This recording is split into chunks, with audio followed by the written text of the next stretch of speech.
Well, my biddies, how are you? I have two bad newses. One of them is also the other one. um, so I just got a call from my son saying, asking me to take care of the boys tomorrow. So that means we won't have a show tomorrow. Um, yeah, sorry about that. We will not have a show tomorrow. Yeah, my hair is. There we go. That's better a little bit. Um, so I won't be on tomorrow. And other bad news is I overslept. I overslept today. I was gonna have Seven Little Johnston's review for you. Didn't happen. So that also means that I won't have that tomorrow. Unless for some reason, maybe I'll make it up on over the weekend. I don't know. Otherwise it'll be on Tuesday. Unless they decide they don't need us on Monday. Which is a possibility. Because she said she was gonna change her schedule. Anyway, so I'll have lots of stories for you about the kidlets on Tuesday or Monday. Probably Tuesday. Sorry. And I'm still working on Sister Wives. Sister Wives is hard.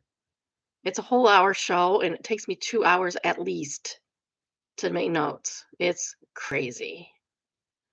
So, Seven Little Johnson's easier. First of all, it's half an hour, and second of all, they don't do anything. They don't do anything interesting. So I can get that done in like 45 minutes. But it sounds like it's an interesting episode. There's no Anna, just saying. We are going to discuss the Duggars later because there's Duggar news.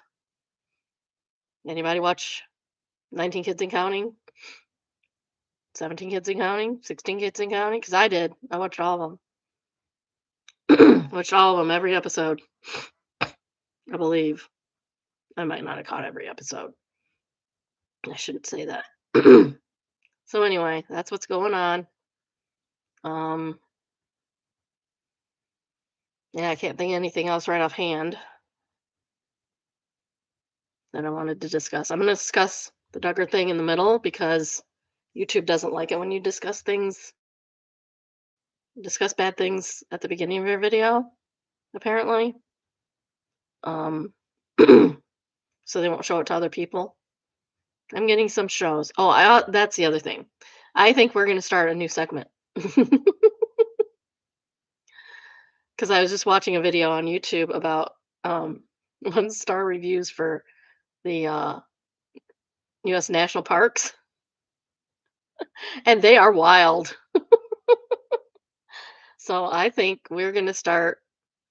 Well, we'll start with national parks. Well, I'm sure we'll run out of those. We can go to state parks. Um, and then we can go to other countries. Who cares? I mean, we're talking about things about like people putting a 1-star review for the redwood forest saying it's just a bunch of trees. Like, what did you expect? Oh, people are so weird. Do they not like investigate where they're going? Because I investigate. I put some research into stuff. I might decide to go there, but then I'm going to research it and investigate and find out what I should be doing.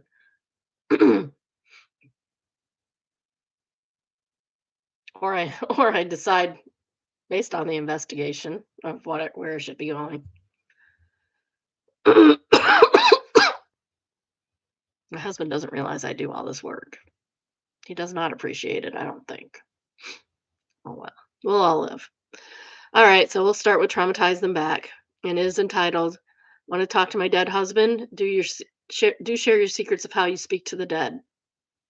This is flared as petty revenge, and it's got a warning as a young widow and dark humor. So the usual. On a plane, I don't post much. Oh, sorry, the usual. On phone, I don't post much, but I feel like this li little bits of passive aggressive are great if you have a dark sense of humor, and yes, it's a bit long. It is kinda long, especially for traumatized I'm back or confessions and stuff like that. And I forgot my drink. Dang it. My husband passed in 2017, and most accounts were in his name. People are so stupid and do not listen. At the start of the call, I advised that the account holder, aka late husband, has passed, so I need to update records with different services. One of these actually asked me after me stating he died that they need to speak to the account holder to proceed with that help. This is probably a bot. You probably ran into a bot. They don't listen well. My response is I'd effing like to speak to him as well, but if you don't have a direct line to like heaven, that'd be pretty off effing awesome. I'd love to chat with you about how I can access speaking to the dead trick because otherwise that's not going to happen. They knew they screwed up at that point and sent me through to a supervisor. It's also really fun to traumatize door-to-door salespeople who ask to speak to my husband. After a couple times of that, I'd say, "Okay, I'll get him," and I would grab the small urn of his ashes and say, "He's a great listener, but he doesn't respond, unfortunately. I'm the decision maker of the house." The looks of absolute horror probably should take better notice of my no solicitor sign. To change the electricity bill into my name that I had been paying, they asked for a copy of his death certificate. Absolutely not. That is person information. The bills are paid. I just need to transfer the account into my name so I could keep paying my electricity. Um, Death certificate is not person information. That's not personal information. That's public record. Sorry, kiddo. That's a public record. A lot of places will ask you for that because they need it for their records in case they get audited. You can't just change something to your name. Although you can if you have the right information. Just do it online. Nobody will know. Since there was no will, Apple required a copy of the death certificate and a certified copy of statutory declaration that I was the immediate next of kin. I don't even know what that is. And it took months to get across what late Hubs and I bought over the years, but I had to call because I didn't remember the password. So friendly PSA, make sure you include access to your Apple accounts in your will, otherwise you're in for a fight. I applied for permanent residency after he passed. I moved to a different country to marry him after a couple of years of kind of online dating. We didn't realize we were falling for each other. Then a 3-week visit to his country, now my home, and we immediately knew that it was it. We were meant for each other. And since I had previously been under a partnership visa, where you basically had to prove you were actually dating, married, and have a love life, including photos, when I applied for permanent residency, the letter I got saying they need proof of the last yearish since he passed, we actually were truly in love because of the cessation of the relationship. So general, so unkind, no reading the room, but nothing but you have to prove you loved him. That letter made me angry. I dug my heels in and overloaded them with stat decks from 6 to 8 people, only 2 required. Photos of me sobbing over his coffin, the thousands of photos we took. I sent probably 200 of them, including spicy ones. Scanned notes to me from guests who attended the funeral, screenshots of spicy texts with dates, etc. I basically overloaded them with proof and included a note about how disrespectful and hurtful to call it a secession of a relationship instead of acknowledging that he passed. You want proof? Here you go. I had permanent residency 8 days after submitting. Guess that worked. Take notes, people. Take notes. We may all be having to move soon. I never Once I passed that first stage of grief, it became a game of how can I traumatize this person enough that they'll never do this again. It's also been a bit of a passion helping other young widows and widowers, educating people on what it is and isn't okay to say. I've had a couple of friends who lost their husbands, and I've told them I'm always there to help. Significant, but to a widow, it's actually an emotional choice they're making. Most recently, when did you switch your ring to the other hand? That's none of your business. Learning this firsthand, I still switch my rings back and forth, even though it's been 9 years since he passed. Sorry, I got a little bit off topic. You guys still giggle when I can and use it as educational for the person receiving my malicious compliance. I also encourage them to traumatize them back if they're not listening to what you've said. Update to answer some questions. Well, I didn't realize this would blow up like it did, but I'm slowly catching up with reading everything, and it's a bit surreal to see your own story on Reddit, on FBI, on Facebook.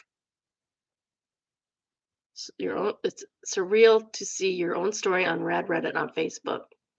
So some answers from here and there. My late husband and I unfortunately had a very short time together. He was terminally ill, however, circumstances including meg- medical neglect took him away from me way too earlier than we expected, which brings me to my next answer. It was brought up that I should have applied for PR sooner and I wouldn't have to deal with immigration's lack of compassion.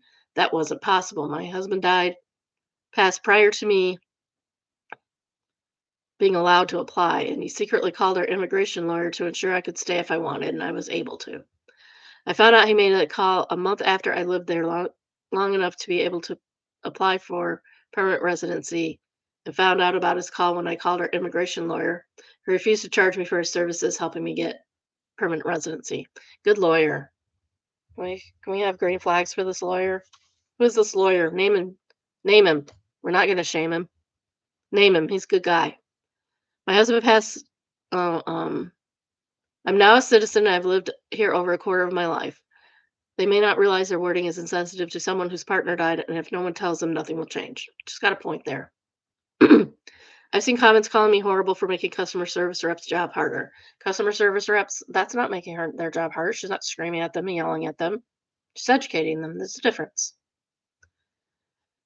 Didn't write out everything sentence by sentence, but I always started the call calm, explaining the situation thoroughly and clearly, and would only escalate as in, "You're obviously not listening to me. I'd like to speak to someone higher up." Not screaming or name calling. I was usually on the verge of tears on these calls anyway, so explaining over and over to the same person, well, if you hadn't had that problem, consider yourself very lucky. I've been the person on the other end of the calls at times, would be silently crying with them as they sobbed and could barely speak. I let them take their time. I listened and I helped give advice to the best of my ability. These services in question where a death certificate was asked for that I refused for very basic things like canceling an appointment where there was no money lost by canceling it. That's not necessary. Well, yeah, that's true. It's not necessary. And a spouse can't cancel an appointment for another spouse. That's not necessary, especially because it has sensitive information on it about myself as his wife. No, it doesn't. And information I'd rather not have strangers access. There's nothing on a death certificate like what death certificate? What country has weird death certificates that they have everything on there? For those of you who have gone through the same or are going through hell, when you go through the future, I'm sorry this sucks and nothing I can say to make it better.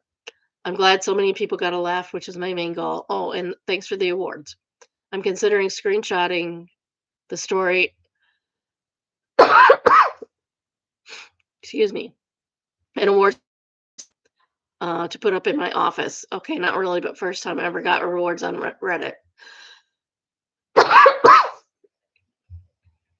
So I'm pleased with myself at the moment.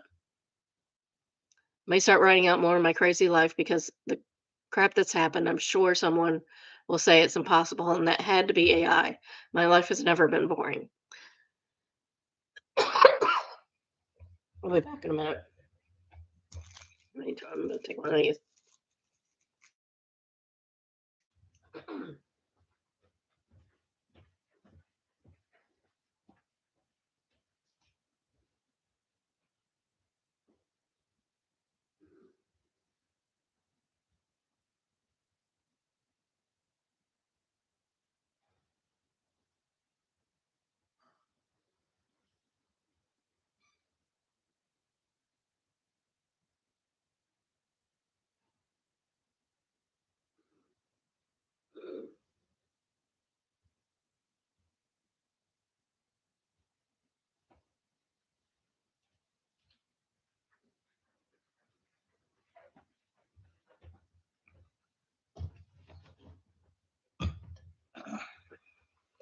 All right.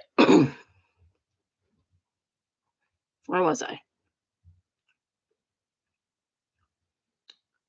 Okay, top of the comment is from Chaz, and they say, I love it. I had the same problem with my mother's account. I've used the if you can speak to them, tell her I miss her. I've also given persistent business to the plot number and address of the cemetery. You are doing great work. A werewolf said, "Thank you. Hopefully, I can help others learn that grief is weird and not a straight line on a strict schedule. I'm also hoping companies start using more sensitive language when speaking with people who have lost a partner, to be included in every company's training with client facing." I don't get it. Look, I've been in this situation where I've gotten a call when somebody's spouse passed away. You start off acknowledging that their spouse passed away. I am so sorry to hear that. What can I do to help you? It's not that hard. OP says, thank you. Hopefully, I can help others learn that grief is weird and not a straight line. Oh, never mind. Brucey answer, sir. I discovered after my mother's passing that here in New Zealand we have a free service that contacts all the organizations that have signed up and notify them of the death of one of their customers. You load the details, account numbers, etc. When the death is registered, they send out notifications. Obviously, the companies that have signed up have developed their procedures to handle these, but it makes it so much easier. That's cool. Go New Zealand. Go to New Zealand. I would like to. The William says, good for you, good for you. I grew up with a dead father raised by a widow mother in the deep south in the 70s and 80s. Being orphaned is not the same as being widowed, but let me assure you, people can say some pretty stupid and sensitive stuff to us too. Well done for for you not taking it lying down. OP says, sending the love to your mother, as I imagine support groups and mental health support was basically non existent at that point. If I had a child, fertility issues, then I hope I could be as strong a mother as yours was to you. And the third top rated comment is from a person who has a Roman numeral username, and I am not smart enough to figure that out right now. I would have to write it down and go look up what all them things mean because I'm not quite sure. Past above 20. Past above 29. I'm not getting into that. And they say, I'm glad to hear I'm not the only one who has used dark humor to survive. I lost a son shortly after birth 29 years ago.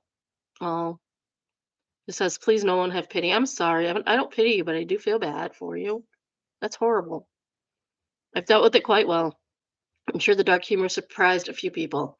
On the other hand, my ex-husband and I up with screwed up with a young widow once years and years ago. We had a friend we hung out with, and then all of a sudden we quit going around his place for some reason. And he quit coming around ours at the same time. It wasn't intentional on our part. Life just got in the way.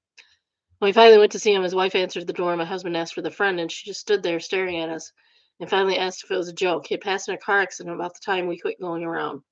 We hadn't heard. We felt horrible for making her feel that way, but we legit didn't know. I'm so sorry you had to deal with this.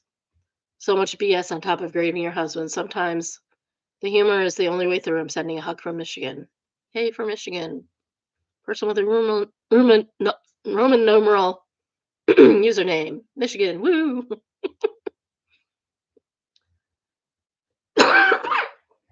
I saw a YouTube video from a realtor yesterday saying that Michigan is going to be the place to be. People are moving out of the South because it's too hot, too dry. There's no water. So they're going to start coming to Michigan. Great. Can't wait. All we need is more people. This is from What Should I Do? And is entitled Neighbor's Dog Pee Seeping Through the Fence Onto My Patio. Well, that's gross. My neighbor has two dogs that pee in the dog run on the side of the house. It's constantly seeping into my patio. And aside from the visual disturbance, it's stinky. Dog pee can stink. Cat pee's worse. But dog pee can stink too. Neighbor is very prideful and influential in the neighborhood. What should I do? Top comment is from Monkey, and they say pee back. I don't put, I mean, a lot of people have letters in their usernames. I don't use the letters, just letting you know. Mr. Hino says, assert your dominance.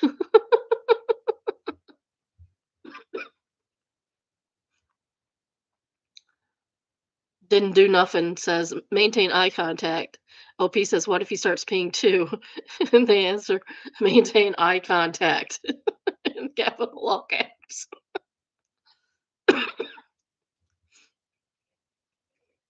Key satisfaction says, "Ooh, I'd look for a spray or something out there to deter them from peeing against the fence.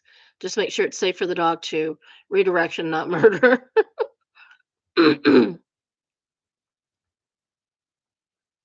Moted your ass says, Chipotle powder will deter the pup from sniffing there and will encourage peeing somewhere else."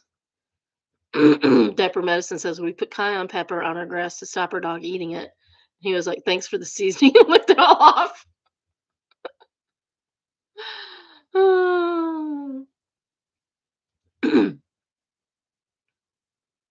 Zealous Ideal Snow says, "Can you talk to the neighbor about putting something there? Show him this pic. I would be mortified if my dog was causing this issue for my neighbor." Exotic says, "Jeff, ask the neighbor to move the dog around, even just 6 to 8 inches away from the fence." OP says, "I just moved in and he's a lot to deal with." Crappy Sage says, "Men need to be held accountable and called out as much as possible. They've gotten away with crappy behavior, allowed to be a lot to deal with for far too long. If he gives you crap, take care of it, or I will in my own way, and I can promise you'll not like it and leave." Stupid a-hole says, "What's with the bad names, people? It's okay. We're not going to um, police anybody's language." It's still like two in a row was kind of funny.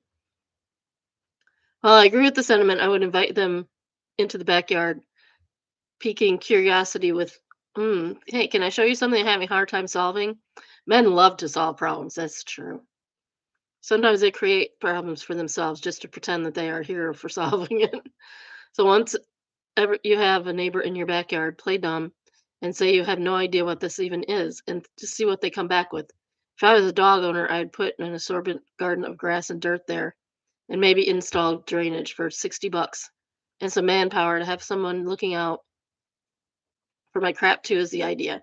But then again, I like to believe people are good at heart. Maybe your way is better sometimes, but it sounds threatening, and I would be concerned with the unknown aspect of his influence in my neighborhood. In my own town, too many politics. The police deliberately took their time to get to calls if the caller was labeled by the police surrounding by the politics surrounding them. Wow, that's wrong. That is wrong. Too small of a town where you can't fart without being talked about. Happy Sage says that's totally fair. Great way to put it. I have a tall woman privilege and forget I can be mildly threatening and get away with it. Your way is way more chill and doesn't start crap. I love being a crap stir to men. If you're tall, you might be able to get away with that. I wouldn't know.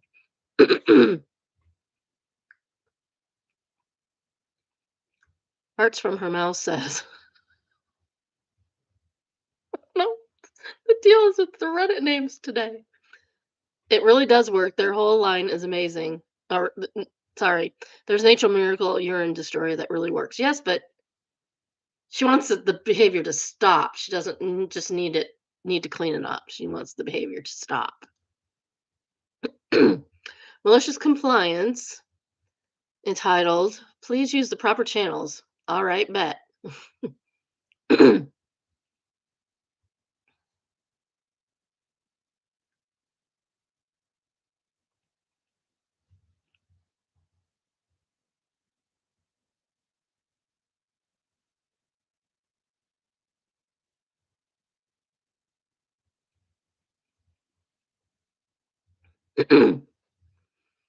Okay. We have colleague X, colleague Y, and colleague Z. We need names for them. X is obviously Javier. Y will call it Yolanda. And Z is OP. a few years a few weeks ago, Yolanda, colleague from work, approached me. Xavier has a time sensitive test he needs me to run. We need parts, but we don't have any in house. If we order them, they'll arrive too late and push back the work. So Xavier said I should ask you if you had any we could have. I tell you, Yolanda, that I will check my prod Jack to Ariane, bring them some if I have any. Then I asked if Xavier has ordered any yet. She says yes, but they're arriving too late. One day later, added to the mail chain, Xavier, I have two of the parts you requested, and I understand how time sensitive this is. I'll bring Yolanda the parts you need. Let's swap. And let's swap when your order of parts arrive if you don't need them anymore. So I'll take them off your hands because parts I'm giving you will then be useless after you've run your test. Xavier says, thanks for the parts. As for the new parts, I'm not responsible for ordering parts for your department. Please use proper channels. Oh, that's BS. What an interesting development. I reply, hello, Xavier. Yolanda informed me that you needed two parts to run a test. Unfortunately, I'm not responsible for ordering parts for your department. Please use proper channels.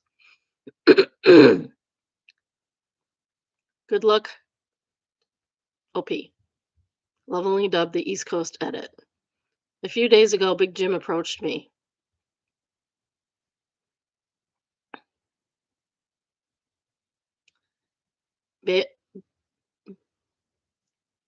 Oh, now he's switching the names.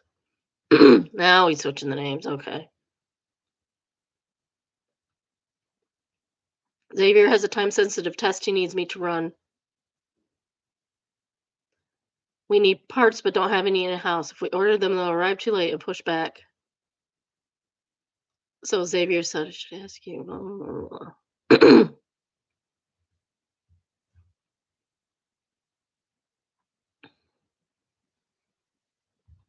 Okay. And as to say, the skyrocketed my most biggest post of all time. Thanks for everyone, and thanks to whoever gave me the award. I've never gotten one before until that's new. Unexpectedly, this took off.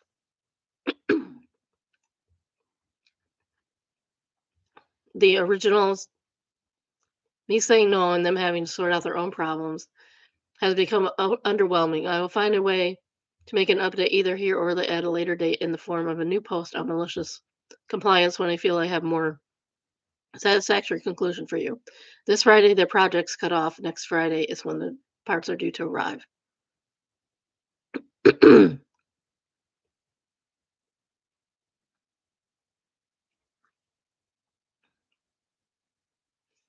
Electric Boogaloo, 3 people have asked me to use names instead of colleagues X, Y, and Z because names are less confusing. Colleague X is now Baby Batter Bob, and colleague Y is now Big Jim. Colleague Z is OP. Is now Double Skunk Postoloff, the seventh. Okay, that's dumb. You will still be called OP. Ed 3 bonus info day later. I think it's all going down today. Meetings are on the agenda. To celebrate, I've added a simple name version for accessibility attached below. Thank you for all the people who gifted an award. I know, but names are hard. Make them simple. So he renamed them Skeeter and Dieter.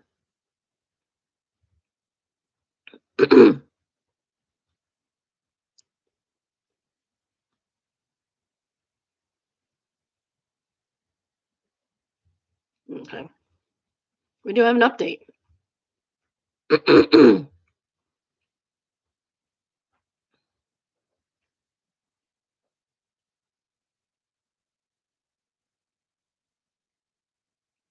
We're back to college X and Y.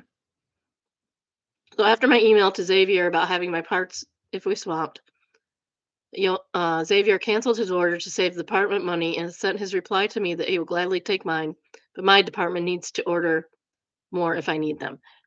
That is BS, man. Where in the world do you think that you can steal? That's just theft. That is just out and out theft. That's what that is. Maybe I'll put my hood up. Should I put my hood up? Got a nice hood. It's a nice hood. How do I look?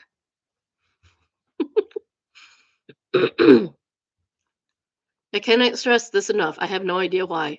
Please don't ask me to explain because I don't get it either. The only thing I know is he was called out during this meeting by Yolanda. Xavier could only say different versions of you said I needed to keep costs down, right? So I kept them down because you said I should. No, that's not how you keep costs down. That's theft from another department to yours. That is a credit on your account. Parts for free internally, but because you said I shouldn't be buying unnecessary stuff. So I did what you said. That is not cool. Passing the buck to his boss was an interesting strategy. Other arguments were, so I had to order them because Yolanda hadn't told me I needed them. I needed to get them. Which didn't work because they were both informed on the same day by their boss. And as team lead, Xavier was responsible for ordering what was needed. I canceled the order because I got written approval from Xavier from OP that I could have his department's parts, which fell apart the second I joined digitally and showed my approval, came with the condition that we swap. Again, I don't know what's going on in this guy's head, but it reminds me of something a grandfather used to say. Everyone is promoted to their own level of incompetence. Peter Principle. So I mentioned yesterday that I was in talks with Yolanda. He sent some of his apprentices over to my department to essentially set up his testing in my department. This was done so that we could present a solution during the meeting too. Xavier is no longer team lead, Yolanda is. They can use my parts to have the testing done a day earlier than anticipated under the following conditions. Yolanda is team lead, voted no confidence in Xavier in this scenario, and I don't feel comfortable handing my stuff over if he has anything to do with it. Smart. CYA. My parts don't leave my department. Smart. CYA. Cost of renting my space for their test is drumroll, please. Xavier and his boss are now in a meeting with my higher ups explaining that why my project will be a little later. It's not time sensitive, as I told Xavier it was not, and I have to wiggle room, which they don't. And Xavier has purchased 2 new parts, which will hopefully be arrived in 2 Tuesdays' time. 2 Tuesdays is an interesting way to do time. Air Tuesday.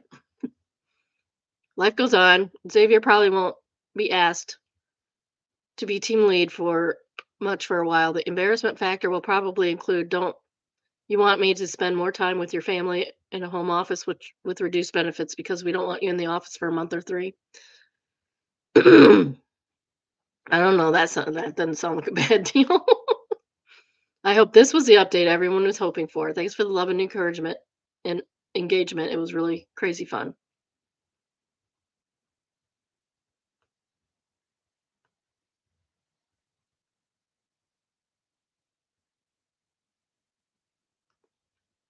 And then he has a bunch of versions with the other names, and then he has his explanation of the other names. McWaffleson says, I love how the alternative versions of the story are sort of a meta malicious compliance for the people that ask for names on the other thread. Fits the sub exceptionally well. Colin's got taken answers MC squared.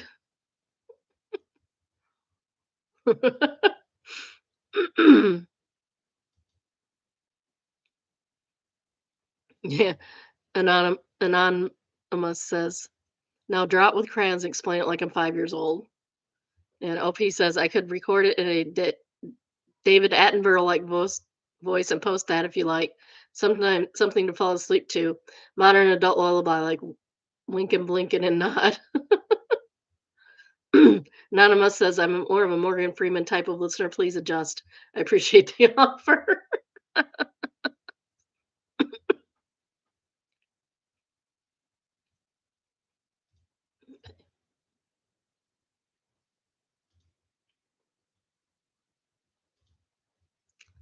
All right, next we have Evil Buildings. This is the Rangyung Hotel. Unfinished pyramid-shaped skyscraper. It looks finished. Why is it unfinished? It looks interesting, at least. Can't we have interesting buildings in the U.S.? All of hers kind of crappy.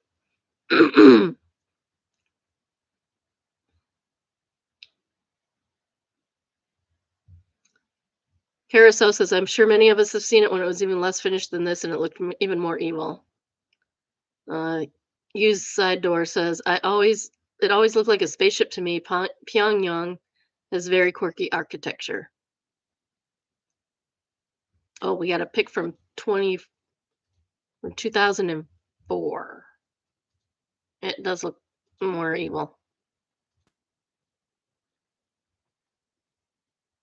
They don't have the metal cladding on it or the whatever that is on the outside.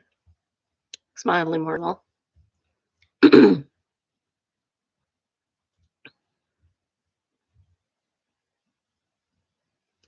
Deleted says this comment caused me to look it up mid-construction. You aren't wrong. It's sinister indeed. Next, I have AITAH, and it is entitled AITAH for asking my mother-in-law for advice on how she dealt with her husband's affair after she said I needed to work on my marriage when her son cheated on me. That's about it, really. The title has all the information. I'm currently married to Matthew. He had an affair. I filed for divorce. His mother came to me and said I needed to work on my marriage and not give up so easily.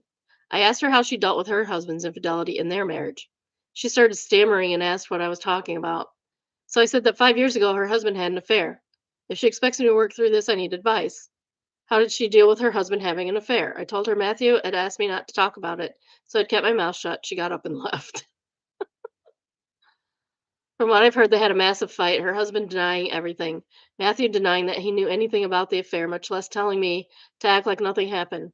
How long have you been married? That's my question. My mother-in-law is pissed at her husband for cheating and at Matthew for keeping her in the dark. For the record, I just want her to leave me alone and think about my point of view when I made up the affair. I made it up. ETA for some information guess was relevant I didn't consider. I only found out about the affair because Matthew gave me chlamydia. Ooh, poor OP. I found out about the other affairs while fighting with him. My father-in-law said he was golfing with Matt on Saturdays and that they were taking overnight fishing trips. He did this to help Matt have excuses for his absence at home. He helped Matthew cheat. What a winner of a father-in-law. Last May, my mother-in-law came to my home, which she owns, and gave us cheap rent while I was packing up my stuff to move out. That's why I let her in. Wow, I don't even have much to say on that one. Neighbors Come to Hell, and it's an update, so look, thankfully, I love it when they put in.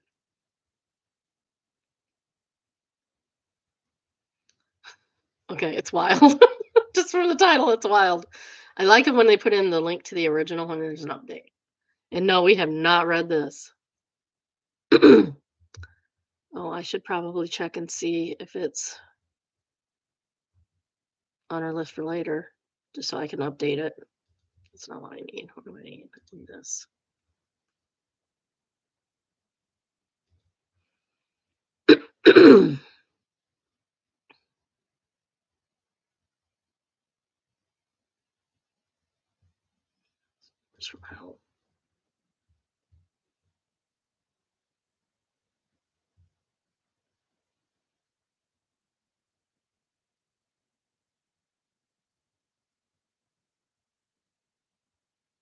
We do have it later, so I'm going to go with a different one for today. Because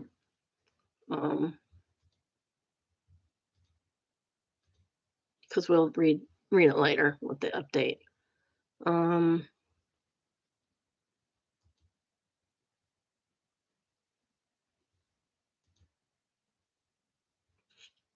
Nope, not that one. That one's not going to work because it's deleted.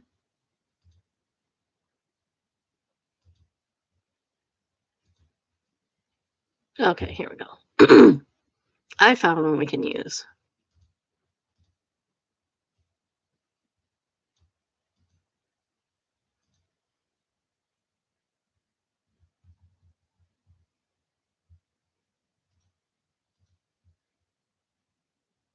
All right. So it's from Neighbors from Hell. It's entitled Wrote neighbor a note, he smashed my car window in. I'm a 32-year-old woman who lives with my wife and dog. We've lived in the same apartment for the last 3 years. Next door neighbor we'll call Tesla bitch because he drives a Tesla and is a bitch. uh, Evidence of bitchery. He came banging on my door like the police one night at 9 p.m. to yell at my wife because her car was parked 6 inches too close to his driveway. He also yelled at my sister-in-law for pulling into his driveway for less than a minute once because she was picking up her laundry from her house. Yesterday, when I came home, he was parked taking up the two spaces outside of our apartments. He does this often and it infuriates me because he has a literal driveway and a garage. I left a note on his windshield with exactly read, "Hello, where you are parked is two parking spaces. If you park where you are parked is two parking spaces if you park correctly. Showing kindness is free, your neighbor." I didn't exactly think this would help matters, but I hoped he would come knocking on my door again so we could just face this and talk it out and whatever need to happen. This morning I approached my car to leave for work and the passenger side glass has been punched in. I left the work laptop among other valuables in my car. Don't do that. Idiot. Nothing was taken. As I was vacuuming up the glass, I saw his curtain moves in the apartment. He was obviously watching me clean up the mess. I don't have evidence as the only cameras I know of on our block are his. Well, that's fine. They can subpoena his cameras. I live in a major city and doubt anything will come of this, although I'm filing a claim. You should. Any advice here? Right now, I'm thinking to avoid Tesla bitch like the plague because he's not the passive aggressive neighbor I thought he was. He's dangerous. Um, get a camera. Get a camera. And the next time he's parked in two spots, tow his car. Get his car towed. It's not parked correctly. Niobe Tonk says, I don't have advice, but it sounds like he's escalating. Keep a log, but also report the vandalism. And no one sports fan answers. Also get cameras. There's also vehicle cameras that record even when the car's off. Bun Crosby says, I think his winging Tesla might have recorded it. Teslas do record everything.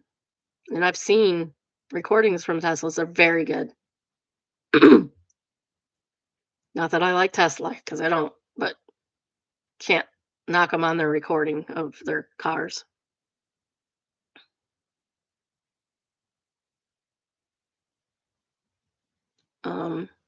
Mastiff Onyx also answers, just file it away in your head as Tesla's recording everything. Everything. All sides, parked or driving. Anna the Bunny said, I mentioned his Tesla in the police report. Cops can absolutely request camera footage from a Tesla. Yep, 100%. Next comment is from James Arusium. Get a dash cam and cameras. Separate use answers.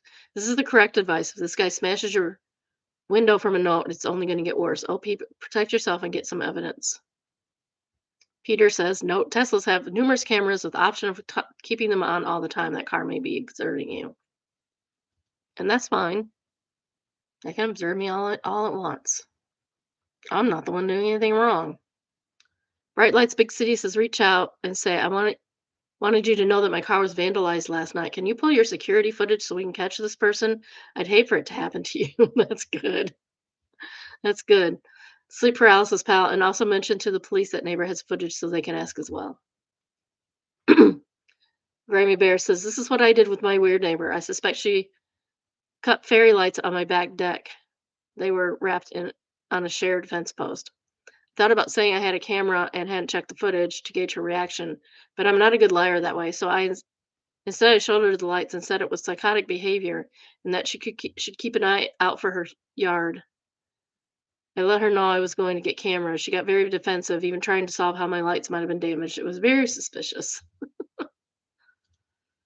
Next one has benign existence, and it is entitled Conversation Overheard in the Grocery Store Flower Section. Probably should put this in overheard. Leather Jacket Woman. Hey, I'm going to a birthday party tomorrow and I want to order flowers. Red-haired florist. Oh, I'm sorry, we don't get many custom orders here, so anything custom would have to be placed a week in advance. We place orders a week ahead. Leather Jacket Woman. The flowers aren't fresh daily. The sign says fresh daily. Glorioski. Some people. This is the same people that put one-star reviews on um uh national park reviews. Red florist. They come every day of the week, but I guess for money reasons or whatever, we place the week's order all at once. It's not me who places it, so I'm not sure, honey. Sorry. Leather jacket woman. Ah, I got it. Okay. Red-haired florist. If you want to buy some bouquets that suit you, I can arrange them however you like. Leather jacket woman. Oh, that would be good. Yeah, that would be good. Thanks. Red-haired florist woman. Sure thing. Oh well, that worked out well. That's good. I was gonna get mad. I was ready to be mad. Um, Zokestone says, I'm getting the sense that Leather Jacket Woman's understanding made the florist more inclined to want to help her out. I love that she repaid some kindness with her own. Yeah. Peekaboo says, as a retail employee, I love going out of my way to help nice customers and going out of the way to screw over mean customers. It's the little things in life. It's true. That's true. There are things that I would do for people that treated me well, and I would not do the same thing for the people who treated me badly. Get what you get. Jennifer Jennife says, I still remember an interaction with a waitress like 10 years ago. I ordered a happy hour Moscow mule, and she told me it was a few minutes past the happy hour cutoff. I said, fine, no problem. And she said, since you were so nice about it, I'll get you for the happy hour price. She must have been having some crappy customers to feel like I was being unusually nice just because I wasn't being an a-hole about something that wasn't her fault. I feel for service workers. Yeah, I mean that's what you should do. It's like, oh, okay, I missed it. Bad on my bad. Sometimes you get extra stuff that way.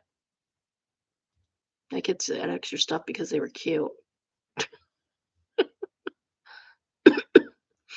Elephant named Columbo says, "Yay, happy ending." Agreed. Recognized Choice says, when I got married many years ago, my husband and I had a very low budget. So when I went to get flowers, I was completely honest with it about the florist. She was the sweetest. She said, well, we can't do roses for that, but let's see what she can do, and showed me options. I've since learned that the flowers we used for boutonnieres and corsages were among the least expensive you can buy, but they looked absolutely lovely and I was thrilled. I still buy them in the grocery store, and my husband and I both recognize them as our wedding flowers, and I still think they're the best florist in town. Alestromeria. Let's see what these flowers look like.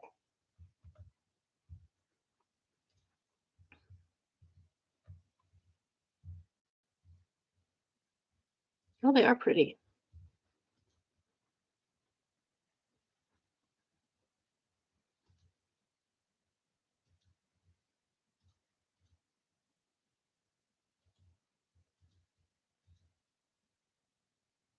This is a foreign site, but here they are. You can even see how much they cost in pounds. They are pretty. I can use real flowers for my wedding.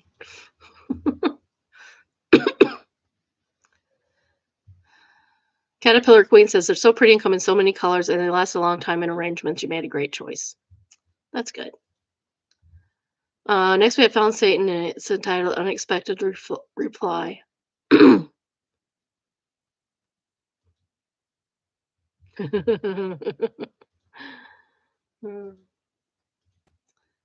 Ask Reddit for 10 seconds to stop what you're doing and just listen to what you hear. And Trevin says, thanks for this. It turns out the hostage was screaming again. Dude, here, watch it. You could get investigated for answers like that. Somebody asked about their OPs.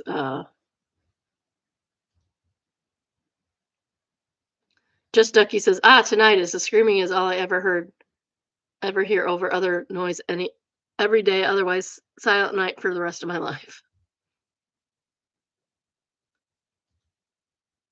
Yeah, what I would hear is my own ears. Icy Wrangler says, well, I did as they said and heard some dude weep while taking a dump at the public library. I wish I didn't. I'll pick one later. Says answers too bad. I'll cry silently next time. Blue Wing says when I do that, all I hear is the tinnitus ringing in my ears. And Disco says, so that's how it sounds.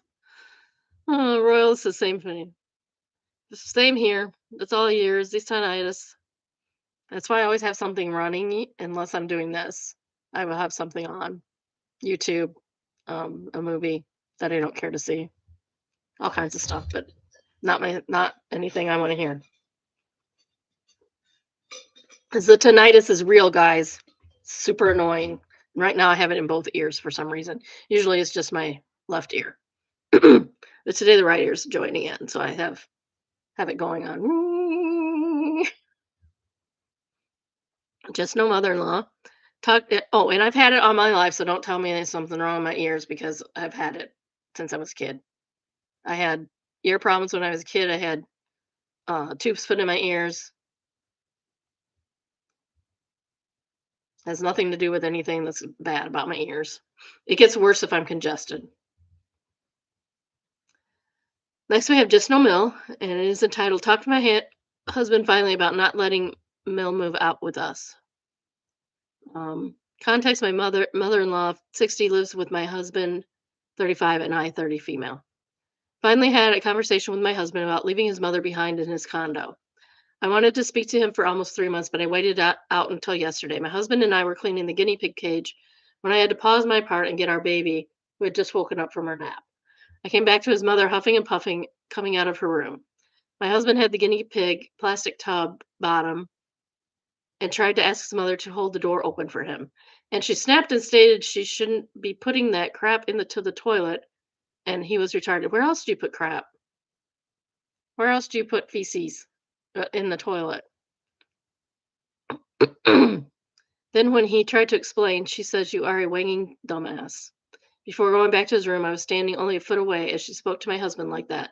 I wanted to react, but my husband and I agreed if we need to speak to our family about something, it would be uh, us to them. But I went to my husband and I told him I must be R-worded too because I have been dumping that liquid into the toilet too. The special liquid has the animal's small poop and pee. That's it. No hay or anything else. Then she came out and said she needed to leave for something and took his car. That's when I acted fast. I asked him if he liked being talked to like that. He simply stated there's nothing that can be done because if you try to reason with her, it'll make her angrier. Hmm.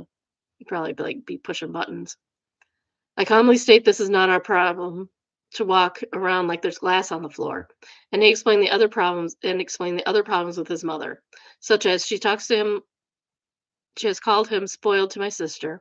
She reports to his brother about what's going on in her home. She treats him how she treats him compared to his awful brother, and how she treats him in front of me without hesitation. I finally stated that it's a no for me. I don't want her coming with us, and he understood, and now we're planning on telling her. Well, that's good. Kind of want an update. How did that go? How'd that go, Amy? Oh, their posts are hidden. Dang it. Don't do that, people. Just rude. It's just rude. I hope that went well for them. I really do.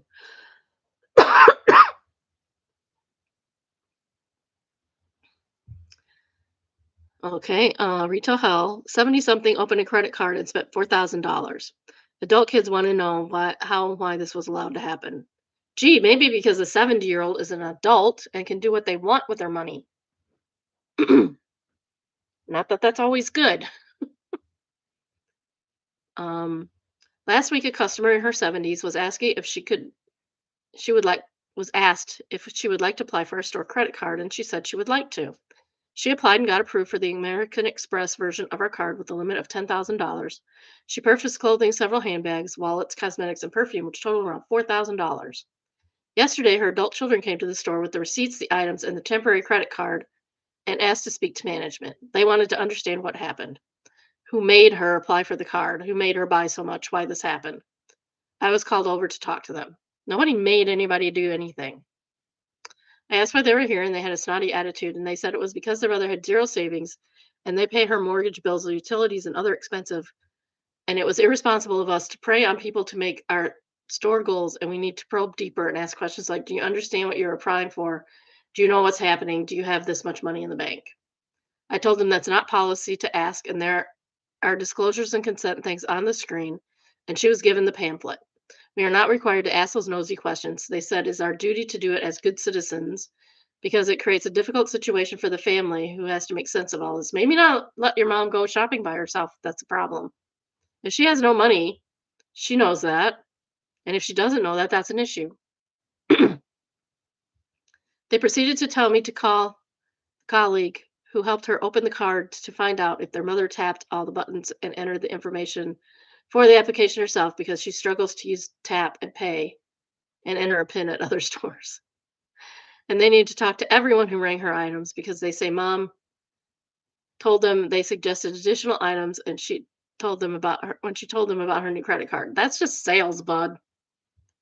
They said that the Estee Lauder lady suggested she get the $500 cream instead of the cheaper one she usually gets, plus an additional products totaling $1,000 and doesn't know what all those items even are.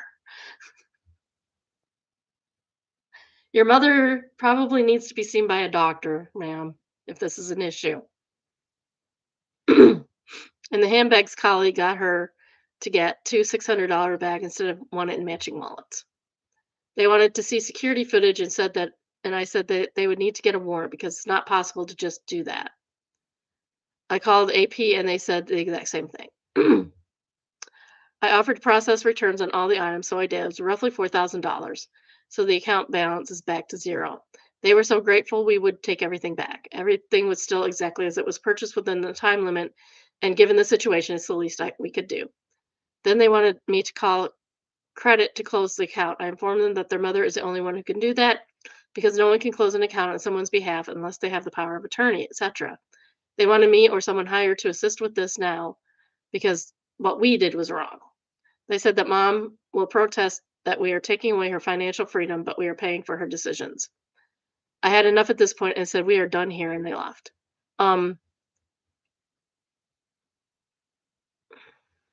This is a family problem.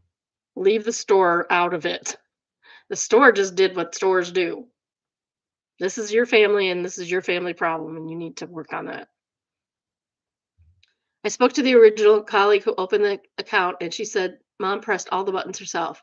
The one in handbags was bragging that she got mom to buy 4 Coach items instead of just the one, and I told her that we processed the return on all of them, and she frowned. The Estee Lauder girl said that she kept suggesting items, and mom wanted them so she doesn't think she did anything wrong, and she didn't. That's what her job is to do, is to sell crap to people who don't need it.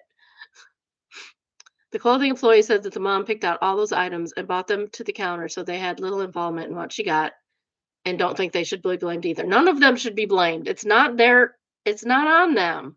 They're doing their job the proper way they're supposed to do their job. Their job is to sell you crap you don't need. You do not need a what was it? A $500 cream. You do not need a $600 bag, much less 2 of them. But that is what they are there to do, is to sell those items. No one needs a $600 bag. Promise. Promise. Lived my entire life without one. I'm 61 years old. You don't need it. You might want it, but you don't need it. Wanting and needing are 2 different things. We will have to coach all employees going forward that if a customer is hesitant or shows a little bit of mental decline, don't force, trick, or manipulate to take advantage. Kid says no, she's not under guardianship and has control of her mental facilities enough to that they allow her to shop for herself. It's not a salesperson's job to get someone going on a shopping spree with a new credit card. The children should have her credit frozen if they don't want mom to open credit cards. It's not the fault of the person who signed her up for the card either. 100% amen. Completely agree. In Durham, imagine the lawsuit of a retail employee telling someone they're too old to open a card. Right. Cranky manager answers, we even have to sell gift cards to someone if they insist on being scammed. And that's true because I had know somebody. I've only done it once. He's done it twice, which is insane to me. Even when the employees at Target are saying, I think you're being scammed. You need to not do this. He still insisted on doing it, and he did it. Thousands of dollars. It's ridiculous.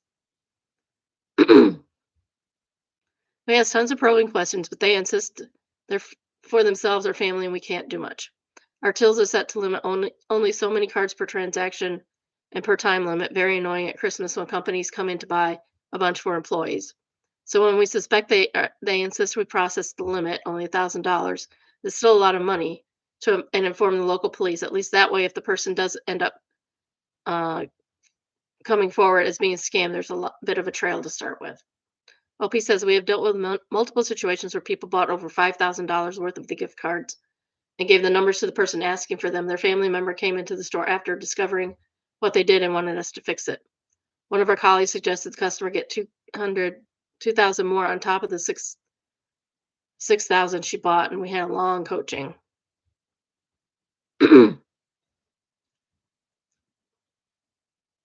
Wow, that's crazy. Billy says, "Tell me about it. Hey, would you like to sign up for our program? Would you like this special add-on? Hey, would you be more interested in more expensive version of this?" Sometimes I feel really dirty for doing it. Don't. That's your job, honey. It's fine. This is Petty Revenge and is entitled "Park on My Lawn. Enjoy cleaning your car windows for the next week or two." I live opposite a pub and they have a popular live music event on Mondays. It's always hard to park around here when that happens. I came out to walk over and listen to the music yesterday, and someone at school found it so hard to park that they parked on my lawn. Yep, driven up over the curb, nested their piece of crap car between my flower pots, and parked on the manicured grass. We had to park on the lawn the other day. We had to park on the lawn on Sunday. We got there. It was clearly very full. He had to pay $10 to park. Parking spots. She said, "Oh, sure, there's plenty of parking." There wasn't. There wasn't anywhere to park. People were parked on the side. People were parked next to the last parking spot in the row. Um, there was a part where, like the ends of the row where it's concrete around and the grass in the middle. We parked on one of them. Don't know why nobody had parked there already. It was prime park. Oh, okay. Uh, who it was? Who it was to move? And I saw one of the musicians looking shifty, but he didn't own up or move. Fine. I went to the house and got a pen, some Post-its, some extra sticky duct tape, and a bright red, cheap extra stay lipstick. I wrote "Do not park here" in bright red lipstick on every single window, including the little side ones in the back. Then I wrote "No parking" on 4 or 5 of the Post-its and stuck them onto the front and back window. Looter 2 feet for Post-it. I knew full well that whoever had parked there was probably watching me through the pub window. I hope they also enjoyed their drive of shame home, scraping duct tape glue off the it's duct, not duck, duct tape glue off the glass and worked out the rock hard set lipstick. I went to bed. The next morning the car was gone, and this afternoon I dug a new wooden post into the gap they have driven through so it can't happen again. Added, I'm in Oxfordshire, England, so you cannot call a tow truck here. What? It's called duct tape here. It's not. It's duct tape everywhere. It's been good. No, it hasn't. No, that's not true. She's trying to say that duct tape term came later. No, duct tape is a brand. It's duct tape.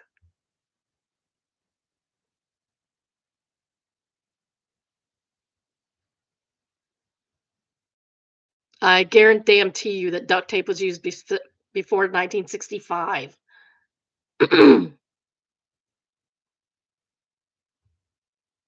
Vaseline smeared on windows and door handles. That's a good idea.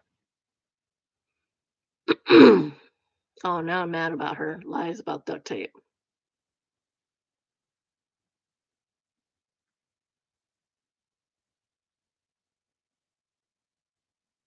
I highly doubt that.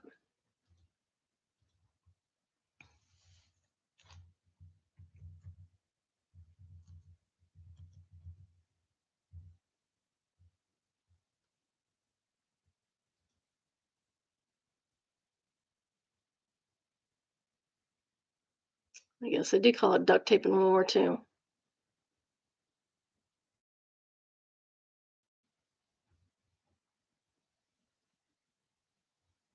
Weird. I would have sworn it was duct tape first. It was used in World War II for certain use, not for ducks. Ducts.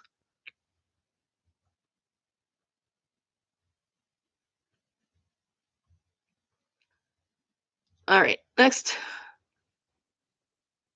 This is entitled "Am I the Jerk?" and I'm sorry. This is from "Am I the Jerk?" and it's entitled "AITA for canceling my sister's streaming subscription because she used my card without asking." No, of course not.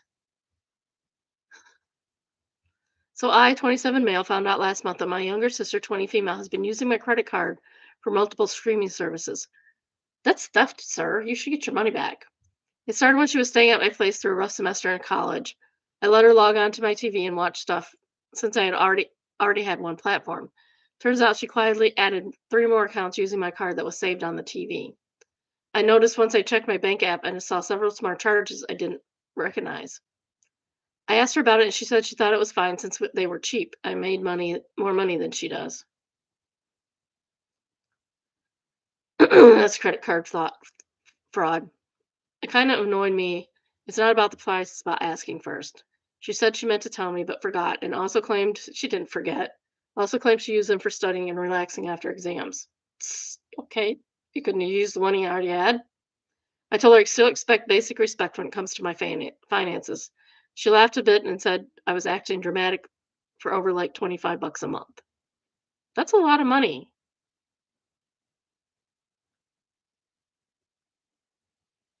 It's like $200 a year, over $300 a year, or close to $300 a year. My math is not good.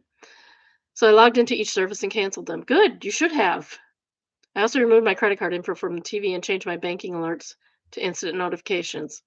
She got really upset and texted me that I embarrassed her because she was watching shows with friends and suddenly lost access. Good. Excellent. Teach her a lesson. Now she told my parents and they said I should have just talked it out instead of canceling everything right away. No. I feel like I did talk to her and she brushed it off. But maybe I went too far canceling the TJ here. No, absolutely not. Redneck Debutante is the top comment, and she says, "NTJ, I'm sure your parents wouldn't mind picking up the tab for her. Taking it out doesn't translate to just giving her what she wants without consequences. Talking it out, taking it out." Homer Sapien says, "Since your parents don't mind, tell them to pay the amount she owes you, or just ask them for their credit card number. You guys can talk about it afterwards." Three Bag says, "Let's talk plainly. She stole you from you by committing credit card fraud. This is illegal times two, stealing and fraud. NTJ. Sister is more concerned about being embarrassed than acting like a criminal." Mentat says, "It's ironic when people claim that you are being dramatic after they have stolen your money. She stole from you and rationalized it by telling herself it's okay because you make more money than her, and it wasn't that much. So, in her words, she's entitled to steal from anyone who has more than her. Nice." Yeah, exactly. That kind of attitude will get you in jail. Original Evening says embarrassment is another common theme with lots of these stories. No one gets embarrassed when Netflix doesn't work or they have to pay for their meal. They get embarrassed when something reminds them that they did something wrong. That's true. Yeah. Next up comment is Dilaxy. Now you're not wrong. It's about the 25 it's not about the $25. It's about her just deciding your car was fair game. You literally did talk to her and she laughed it off. If she wants subscription, she can pay on her own card like everyone else. Luxuria says, "Right, the talk happened. Her response was laughter and dismissal. Canceling was the sequel she earned." Exactly. Shadow for Summer says, $25 a month for several for God knows how many. Right Hand says, "Yeah, that's my immediate thought was that's $300 a year." So I guess it wasn't too far off on the $300. Huge Personality says, "NTJ, what your sister did is called theft. Your sister knew what she was doing. Since your parents seem to think you should have talked this out and talked to them about how they raised a thief." 100%. Next, we have entitled people, and it is entitled, "My neighbor found my ex-wife on Facebook and I messaged her. I have a weird neighbor with boundary issues." Great. "She invited herself into my house twice. After that, I tried to be more assertive about telling her she can't come over. I thought I was doing well, but I'd only seen a small slice of what she was capable of. My ex-wife called me an hour ago to rip me a new exit orifice. That's a good way to put it. My neighbor found her on Facebook and messaged her to ask if she was my ex-wife. She said she was. My neighbor asked her if she knew where I was currently living. She said she did. My neighbor asked her why her son didn't live with her, his mother. My ex blocked her and then came to yell at me. I'm furious. I want to yell at my neighbor, but I don't want to be stupid. I apologized to my ex-wife, but she's still pissed. Why are you apologizing for something you had nothing to do with? Don't apologize to her. Her attitude for blaming you is what's wrong. She should take this up with the neighbor. How can anyone be so entitled as to think they have a right to interfere in a complete stranger's life like this? She's just my neighbor. We're not even friends. This is beyond the pale. Hung. No, that guy. The huge white boy. We're going to call him Huge White Boy because his username is completely inappropriate. Curious, is this the same neighbor that came over to use your washing machine? If so, I'd like to talk to the husband because he seemed cool. Most animals, or OP says, the very same. He was cool, and I'm going to try and talk to him tomorrow. White Boy says, yeah, given how he reacted in your last post, I'd say it's worth a shot. Good luck, my dude. Please update us. Competitive Push says, he did seem pretty reasonable, man. She is unhinged. We did read the other story, if you remember. We definitely read the other story about the lady who comes over to do laundry and then expects a bunch of stuff. Necessary Sir said, tell your ex to screenshot and send you the messages. Write down every attempt she's made to talk to you with dates. If your neighbor continues to butt into your life, let her know you're documenting the harassment and will be making police reports if she continues. Don't feed the gremlin and go off on her, though. She probably wants a reaction, so you pay attention to her. OP says, that's smart. I'm going to text my ex now. Lazy Instruction says, having an attorney send her a cease and desist letter would be a good way to keep her from crying that you harassed her. It would also let her know that you are dead serious and that she needs to stop contacting both you and your ex. Talk about nosy busybody. Yeah, she's crazy. Jazzy Share says, I would absolutely go off on her. Your life, your child, and your ex is absolutely none of her GD business, and she needs to back off immediately. Tell her if she keeps this up, you'll be going to cops for harassment/stalking.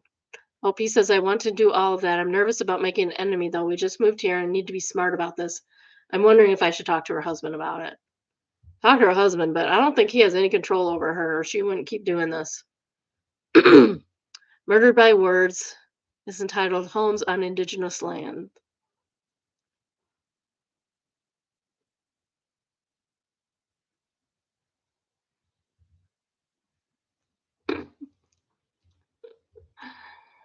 Oh, I love it when people speak out of turn. So, Deja Winton says, liberals are mighty quiet after finding out that Billie Eilish's home is on Native American land. And Sapphic Side Quest answers, all of our homes are on indigenous land, you daft twat. It's the daft twat that's doing it for me. True, we're all on indigenous land. Red Whale says the tribe whose land Eilish's home is on specifically thanked her for bringing up the issue. Caddick Fliss says, on the whole blowback reeks of bots. Foreign propagandists trying to shame her and convince her brainwashed far-right twit supporters that liberals are the enemy hypocrites. Justy Baguette again reposted a suspicious volume of times all across Reddit. Zug says astroturfing and MAGA go hand in hand. So sick of their fake culture war dramas. Happened regularly with the past year and got a crap load of worse since Reddit decided to help them with the hide your history function. Yeah, I don't like the hide your history function. It's not cool. G3 off says, oh, maybe it's Jeff. Maybe it's just Jeff. I think it's just Jeff. Lesser spotted employment of daft twat by an American with devastating effect. Excellent Option says it's the equivalent of picking up a bow for the first time and absolutely demolishing the crap out of the bullseye of a target.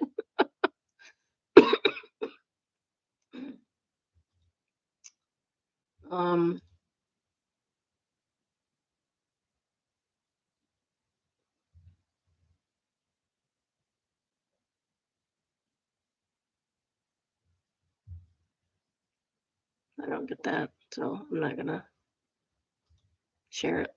And I'm gonna skip that one. Um, Possession Putrid says my tribe's original land is North Carolina. I'm here in Oklahoma on our second tribal lands. Trail of Shears was real, guys. Deathwish says I'm 20 minutes from my tribal lands. We resided in a valley in the mountains, edit in California. The people where I grew up are on their original tribal lands in Michigan, thankfully. I have lots of friends that are Native Americans. Kind of went with the territory. Expectation versus reality, entitled Mega Starmie Cosplay Disappointment. Oh, that's interesting. I was hoping to get the Starmie Army, but I don't know about this one, guys. So it's supposed to be a Starmie. I don't know what Starmie is. A Starmie cosplay custom bodysuit with gemstone. Now you know you ain't getting a gemstone in there. Don't even with me. And this is what they got. I mean, it's close. It's very, very close. It's close. It's just not. You just haven't like starched it yet. You just need some starch. That's all.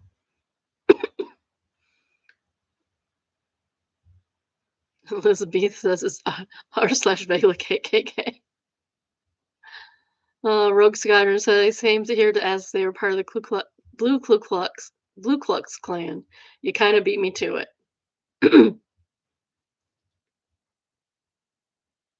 What she says it's pretty on the money. What were you expecting? And Polymersion says, yeah, it looks like kind of what you'd expect from that design. Yeah, I agree. The OP says, I was hoping it would be a little more three-dimensional, but the dimensional parts are just kind of printed on the fabric. And Plays with Squirrels answers, maybe you can fold it and iron it with starch to get more of that 3D effect. That's what I said. See, I'm not dumb all the time. All right, you know the deal. If you haven't already, please like, subscribe, and turn on your notifications. I try to go live at least 4 times a week, usually about noon Eastern time, Tuesday through Thursday.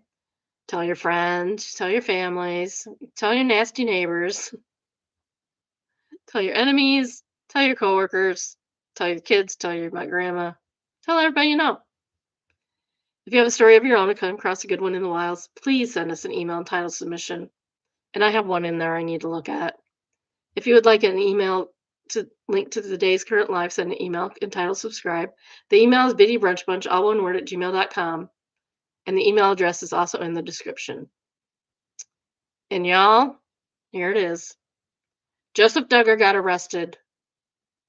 Guess what for? Just take a guess. I'll put it this way. You know, the Duggars had that buddy system when their kids were young. One of the older kids would take care of the 1 or 2 or 3 of the younger kids. Well, guess who Josh Duggar's little buddy was? Yeah, you guessed it, Joe. And the apple does not fall from the tree, far from the tree, shall we say. Yes, he got arrested. He got arrested for oh shoot, now I can't remember what the exact charges were. Let me pull it up because I want to be absolutely correct on this.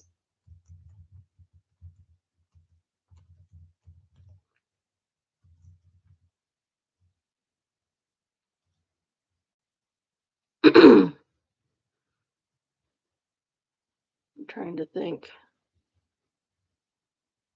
I know there was a reporter that was reporting during the Josh Duggar. We'll go with the BBC. I trust them.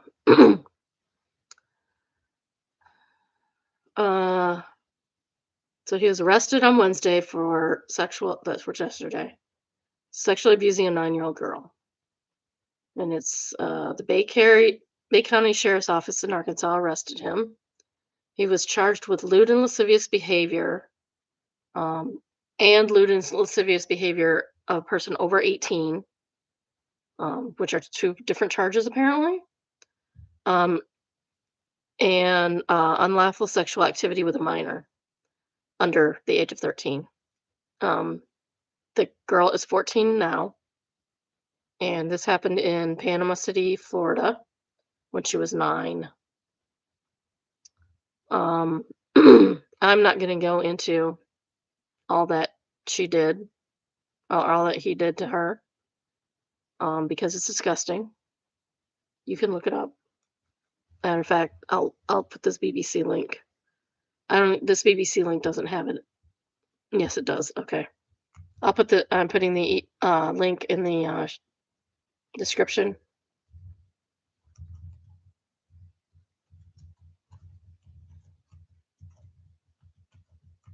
So it's entitled "Joe Duggar Arrest," and it's got the link to the BBC article that I'm referencing. um. So yeah. So here's the deal. This has been going on for millennia.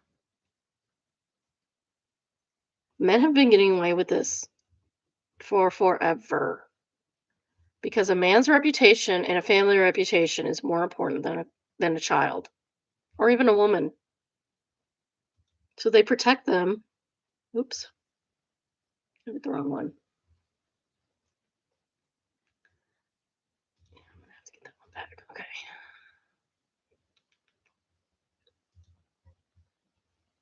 Oh, maybe I don't.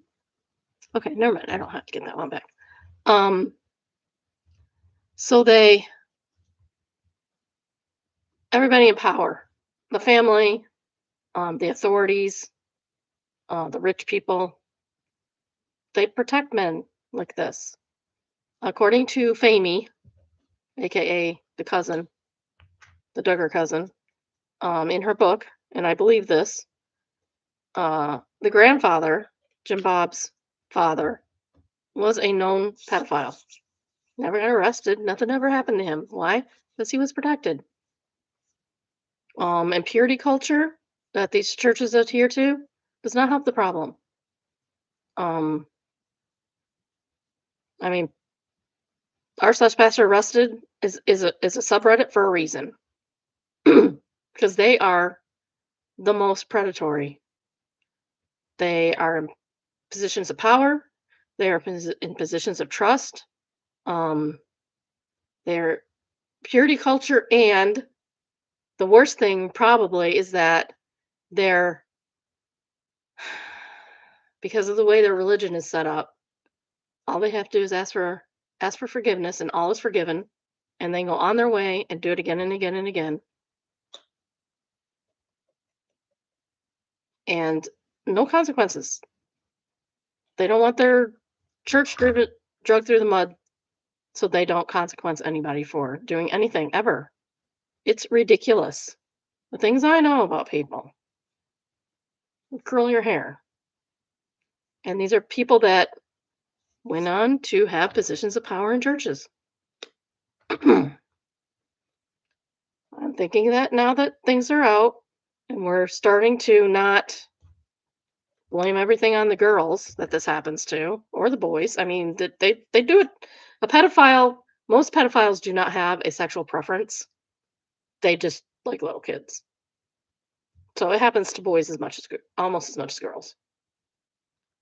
But the girls get blamed for it, and the boys get blamed for it, and the women get blamed for it, and the only person that should be blamed for it is the guy that's doing it. And I'm personally fed up with it, and I hope you are too. And I hope this is changing. I hope now that we've kind of gotten past the point where we're putting all the blame on the victims instead of on the perpetrator. I mean, I've seen so many stories, so many of people like pastors telling parents, "Your 10-year-old's dress is too short." Why are you looking at 10-year-old? You shouldn't even be looking at her. Much less what she's wearing. What's it doing to you? If you feel some certain way about it, maybe you should go seek counseling because you're a sick person. It's on you, not on them. It's not everybody else's job to protect you from your own thoughts. So get over it. Stop it. But over and over again, it's coaches, Boy Scout, Girl Scout people, teachers. Although teachers seem to be a little bit better than the general population, but they still do it. Even female teachers, you know that. You know that. There's a Mary Kay Letourneau for every guy. Well, not for every guy, but they're out there.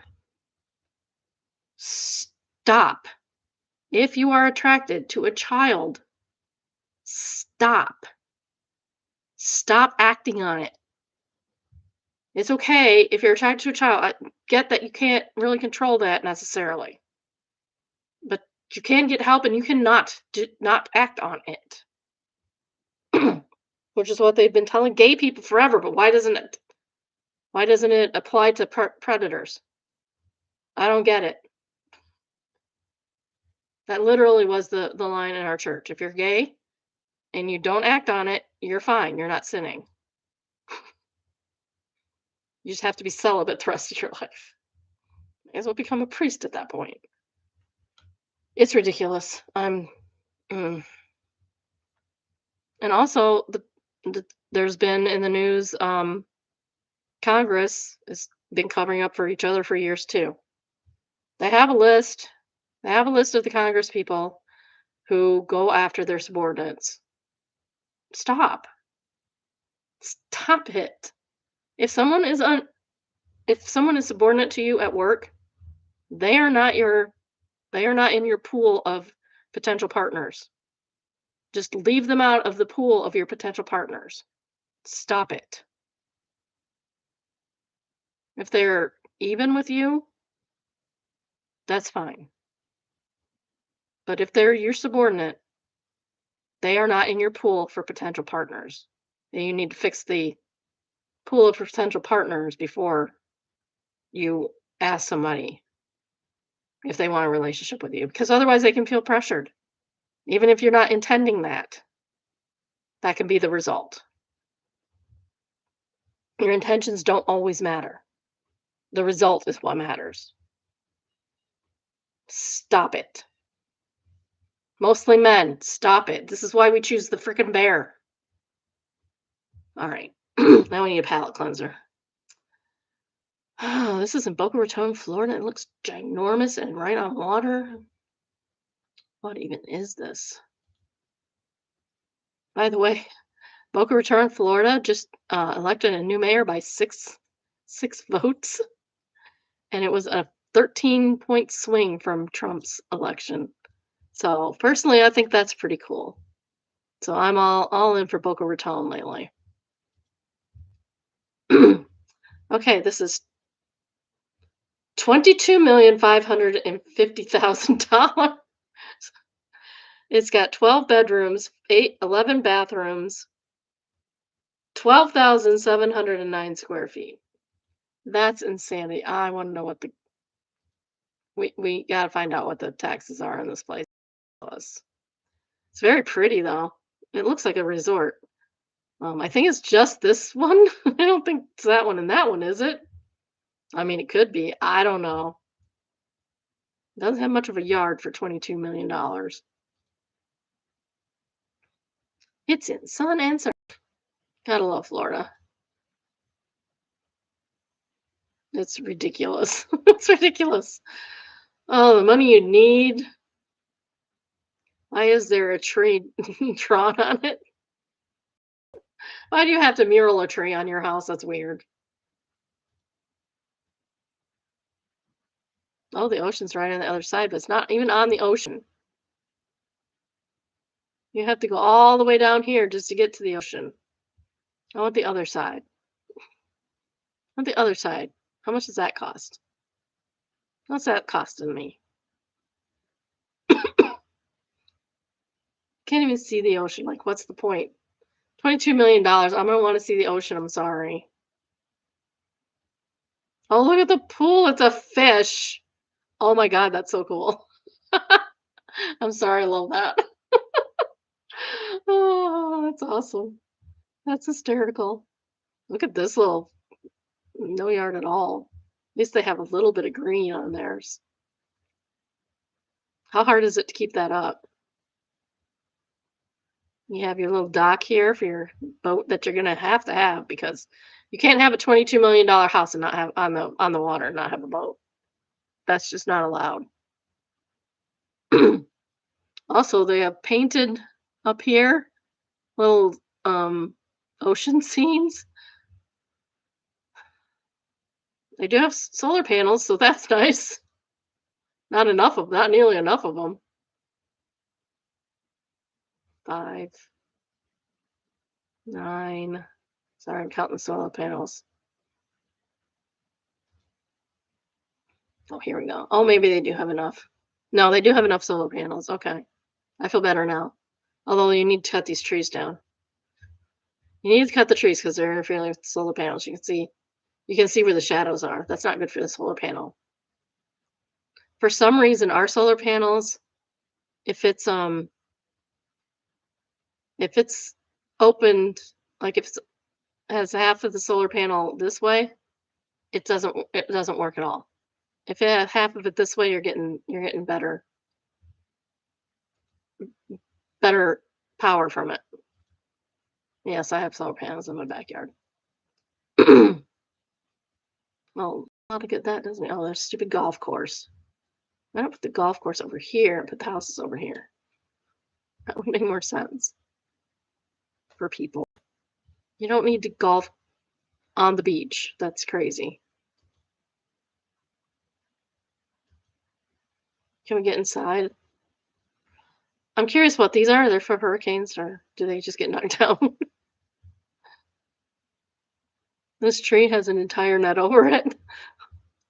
I'm surprised they don't have a net over the pool because a lot of places in Florida, they have a net over the pool to protect it. Oh, that's cool. Yeah, okay, I want it now. I want this slide. That's cool. I want to slide down the slide. I'm okay. I'm 50 years past 11, but I'm still 11. Wow, it's too busy. It's too busy. I hope that's the playroom because that's too busy. It'd be fine as a playroom where you need stimulation, but look at this chair. Maybe I should put that kind of chair in my basement. It looks comfy, and I am a blue jean girl. We're looking at cruises, and it's just like this one basically is like, don't wear jeans. I'm just like, oh my God, why? I can't deal. I will have to buy some clothes for the cruise for sure. It's too busy. There's too much going on. How can you relax? I would just be looking at everything all the time. Sorry, I cannot. Oh my God. It's so busy. I like this. I love the antlers coming out of her head in the raven. It's really cool. Really cool. I love that. Does that stay in the house? I'm pretty sure a couple of these other ones don't, but that's really neat. That's like cafe latte crap there. Chris needs to see this. She needs some new ideas for some kind of magical creature that has antlers coming out of their head. Magical human. Is there a cryptic that has a humanoid cryptic that has antlers coming out of their head? Anybody know? Anybody know if that's true? Because I want that. Even the kitchen? That's too much stuff, you guys. Come on. What kind of people live in this house? I'm not saying I don't love the artwork. I do. There's just way too much art. Way too many arts. Reminds me of Cody and Robin's house. Oh my god, I love it. I want it so bad. Look at the table. Oh my god, I love it so much. I want it.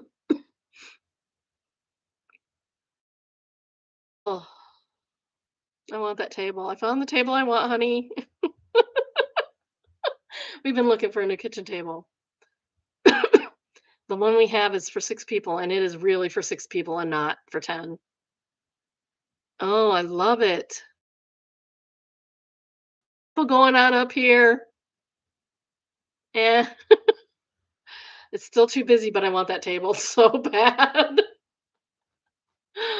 Oh my goodness. The masthead? Oh, I did a whole I did a whole paper on these in college for a college for like a uh, um master's level class that I took in history. I got an A on it. It was very good paper. What can I say? I write good papers. I don't like the blue, but I do like that stove is nice. I like all these hooks. I could use that. That'd be awesome. This I would never use because I can't reach it. Because I'm too short. I'm too short. Unless this pulls out. Supposedly, rumor has it that my uncle and aunt built a house, and she was maybe taller than me or maybe not. I'm not sure. Not much taller than me if she was taller than me, but he had so down here on the bottom, this would have pulled out and she could stand on it and give her a couple of extra inches. You know, 6 inches goes a long way, let me tell you.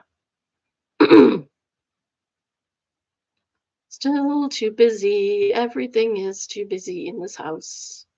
Way too much decoration. The Flying Dutchman.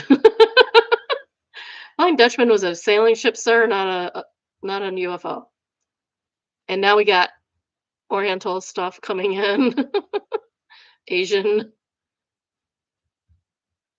Are the rooms themed? Is this just the Asian room? Why would the Flying Dutchman be in the Asian room? I'm confused. And then we have the peacock room. I think they are themed. Peacock bedroom, which I love me some peacocks. Don't get me wrong. They're a fave. I don't think I need a whole room of them. I still want that. I'm not over that table. Oh, I'm gonna have to show that one to my husband. I seriously. Like, I want this table. It doesn't fit the theme of our house at all, but I want it because it's cool. We got the sauna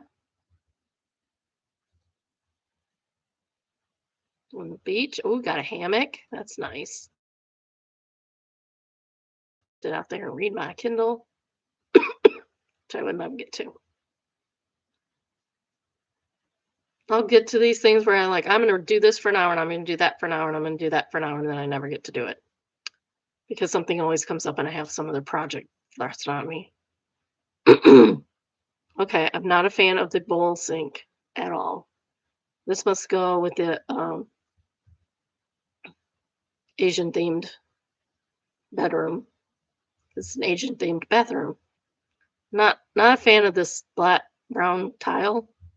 Like if you're gonna have an Asian themed bathroom, have it in like, the greens and the blues and this orange and stuff like that would make a much better tile arrangement to me.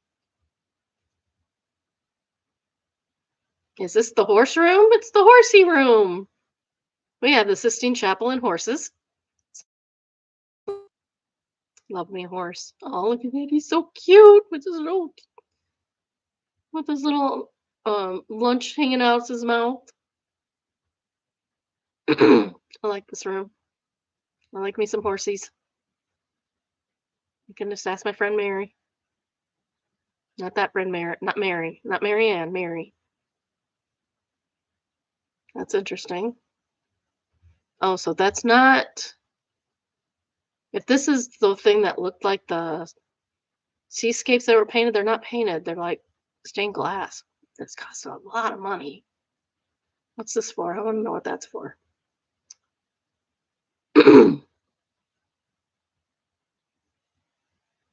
Okay. They're panels. I don't know what the panels are for. Well, I mean, do know what panels are for, but panels are strange. Not bad, just strange. Another giant table. I don't want that table. I want the other table. I want the table with the figurehead. Oh, you can put a giant TV in on your porch. That would be for me as long as the mosquitoes weren't getting me. And a fireplace. They don't have a fire in the fireplace. I think I like that better. Still way too busy. What the heck's all with all the tiles? Way too busy. Can almost relax here. Almost. Almost. Got the very colorful bar. Is that a pizza oven? I hope that's a pizza oven. A pool. It looks like a fish from the top. It's a very cool pool. I like the pool. I like the fishy pool. I'm still not a fan of the paint on tree. Just get a tree. Well, I like the dragon. I like the dragon on the fire pit. Looks like a big enough fire pit.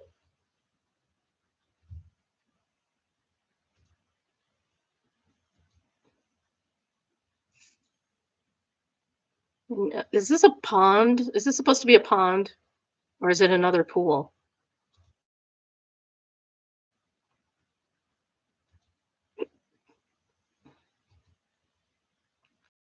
And then we're repeating the beginning. Yeah, I will take it.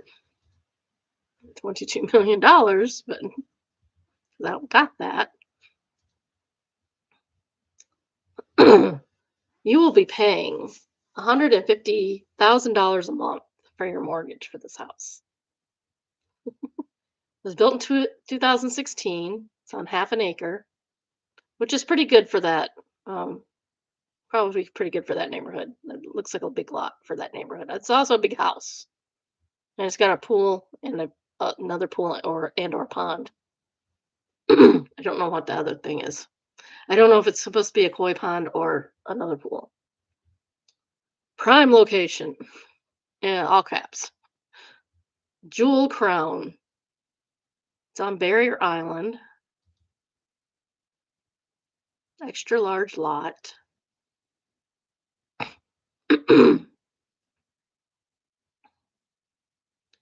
12 bedrooms, 10 plus baths. They didn't show you all of the bedrooms. 6 fireplaces. 3 resort style heated pools. So there's 3 pools. I'm missing a pool. I don't know where the other one is. A summer kitchen and a bar. A detached guest suite, which they also didn't show us, as far as I know. A French inspired kitchen.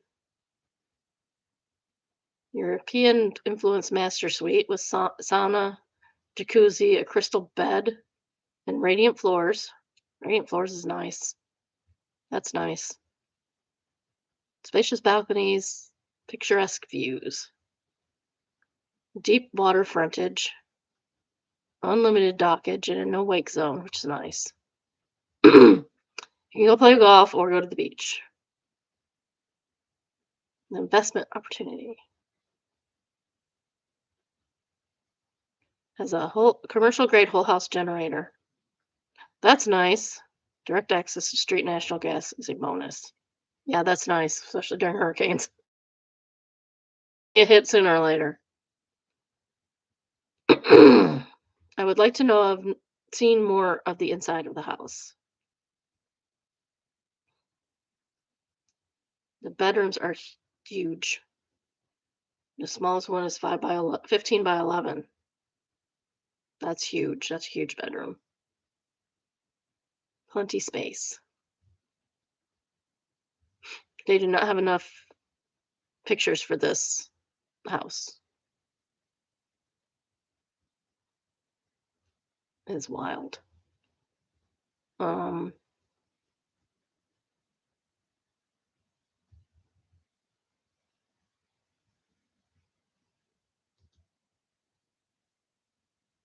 They only got 7 million for it in 2012, and then they gave up and didn't do it again until it was sold for 4 million in 2012. Then they listed it for 7.5 million and just took it off, and then listed it again in 2024 for 25 million, and now it's down to 22.3 million. So they're making a killing selling this house. Property taxes are only 32,000 a year. I mean, for a $22 million house, they're $32 million or 3,200 for that. But you have to have some monies. You have to have some monies for that house. Top rated comment is from Robot Stew, and it's entitled, or she says, "If nautical nonsense be something you wish." That's funny. Oh, that's my bike plug answers. Reminds me of this episode of Mr. Krabs' house. Oh, look at Mr. Krabs' house. It does. I'll show you. It does. I don't like doing these because they're so small. But yeah, it's Mr. Krabs' house. Definitely Mr. Krabs' house.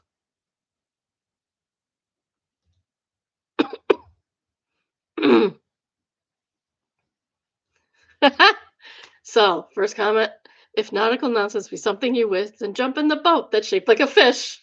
In the pool that's shaped like a fish. Oh, that's excellent.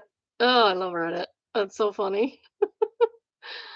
Oh, this is Guitar Sean says, "This is my tropical Viking acid trip dream home." I want that table. Oh, it's excellent. That table is excellent. I want it so bad.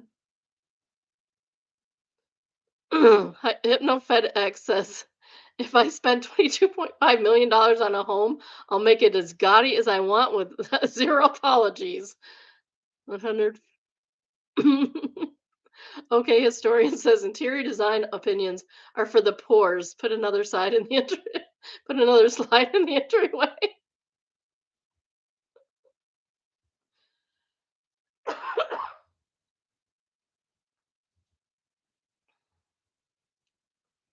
Albert the horse says, "So which fine art period would you like to emulate?" The answer, yes.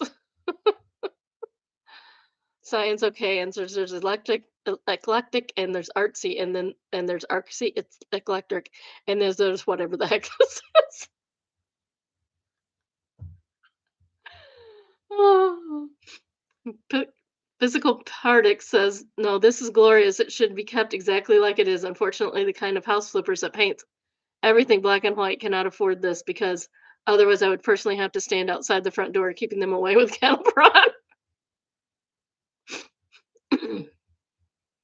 Tequila Soda says, "Oh, this is Boca. We have a lot of unimaginative homes in that price range. This one is a gem."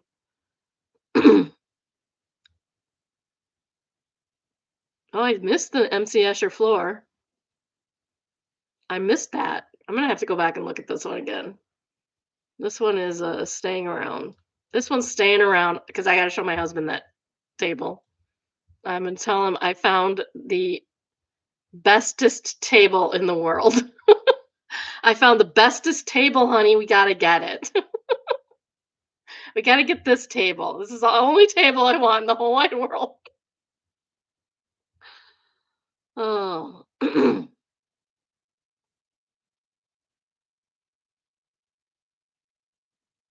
Okay, interesting AF. And it says Turkey's shooter Yusuf Dikek wins the European. Well, that's not what it's supposed to go to. Um,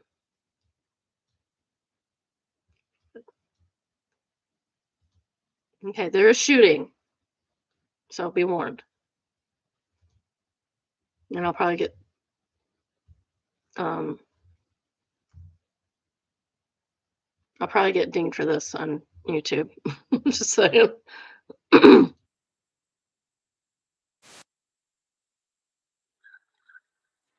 didn't do the sound. Well, there doesn't seem to be sound.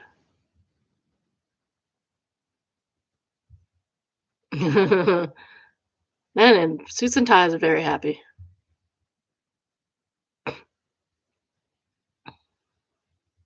Is it? Oh, nope. There must not be sound. That or mine's messed up. Well, well, good for him. Hope everyone's happy.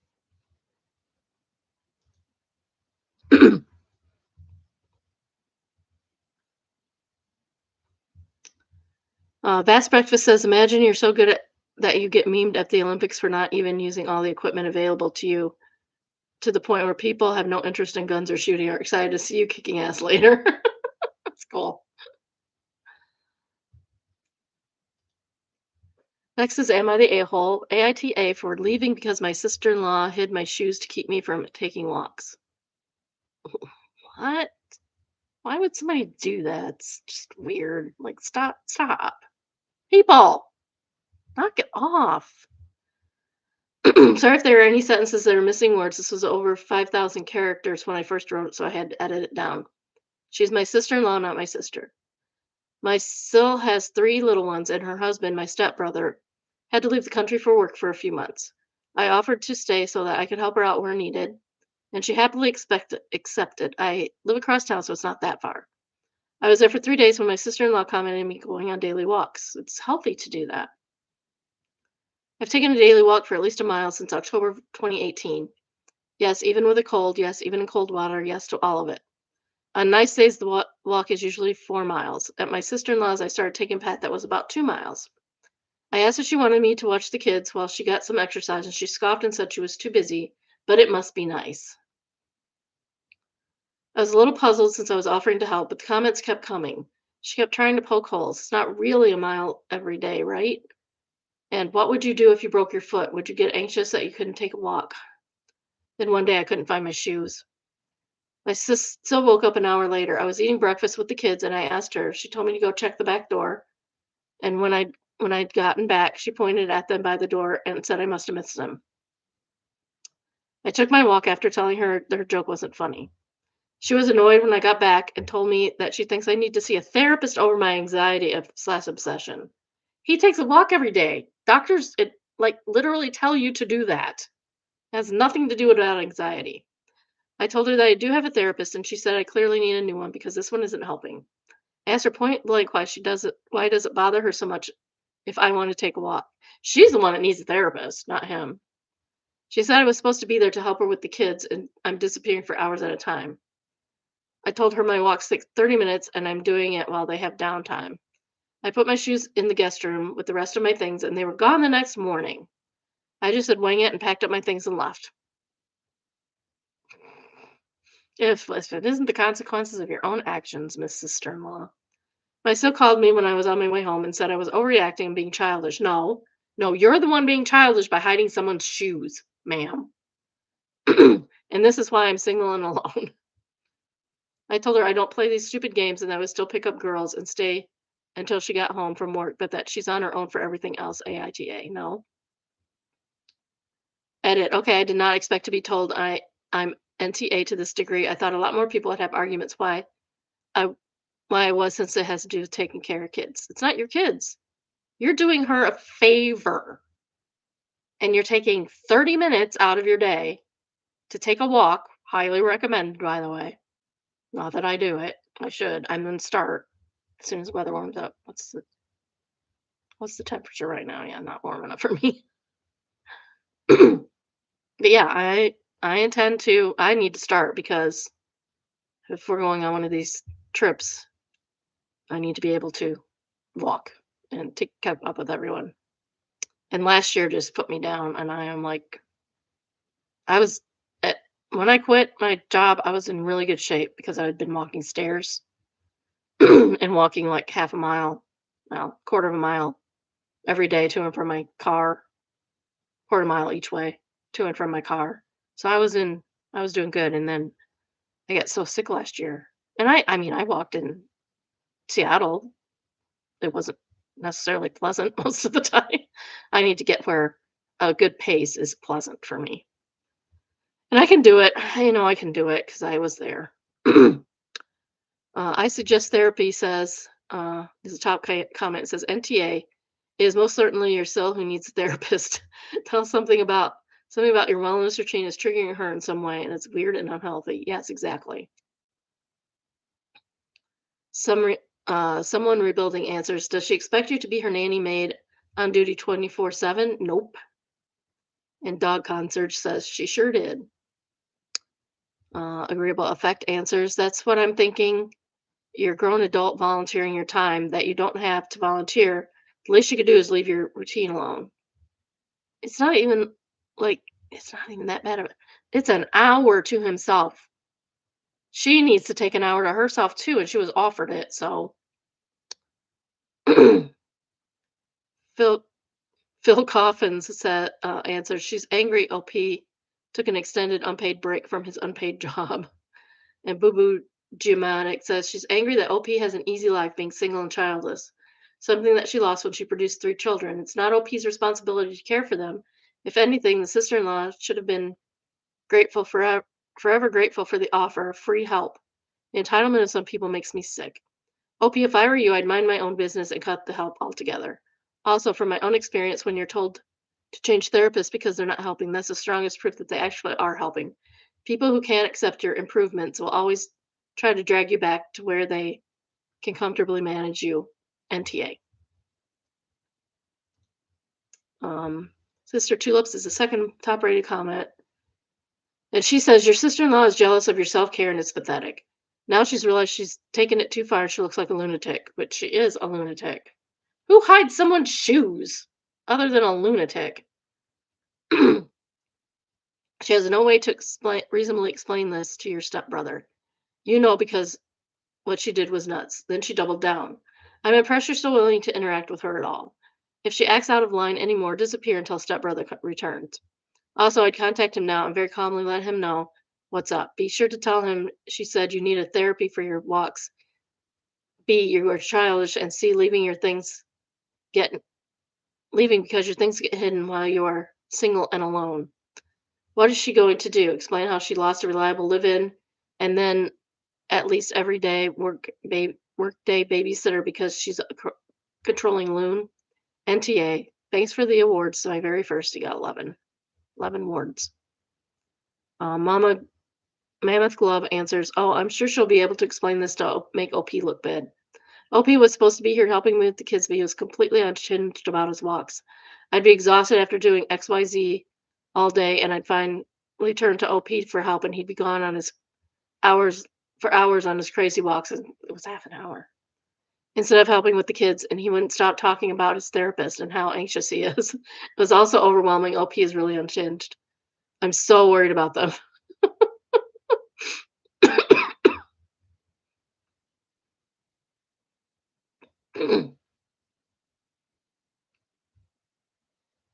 I think it was a guy too. Indebted kindness answers the second top comment. People really need to stop having kids that they don't have time for or money to take care of. Well, that would be great if we could do that. But in the US, that's not possible everywhere.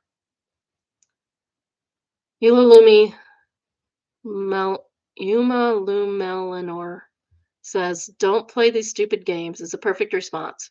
She's too old to be acting like this. Shame that you have to be almost a parent here and show her that actions have consequences. NTA. Overheard.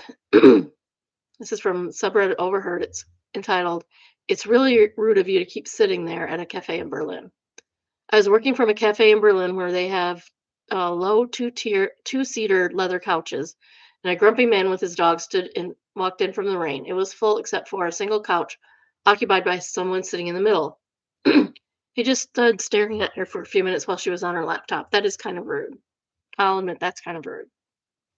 Somebody, if you're if it's a two-seater couch, you should be to one side. Common courtesy. You know, it's really rude of you to keep sitting there. I'm sorry. It's completely full. I've been standing here hoping you notice You're taking up a seat for two people. I've been here a while and took this spot. You're sitting in the middle. Just because it's a two-seater doesn't mean I have to share it with someone I don't know. Rude. You're using middle of two seats. Well, I'm sitting here. There's no single sofa here. I took this spot. I don't see your problem. Yes, and you are alone, he said. Some people are actually waiting. There's high seats at the bar. I have a dog. I can see that. I can't exactly stand forever. Neither can I. That's why I sat down. It's just basic awareness.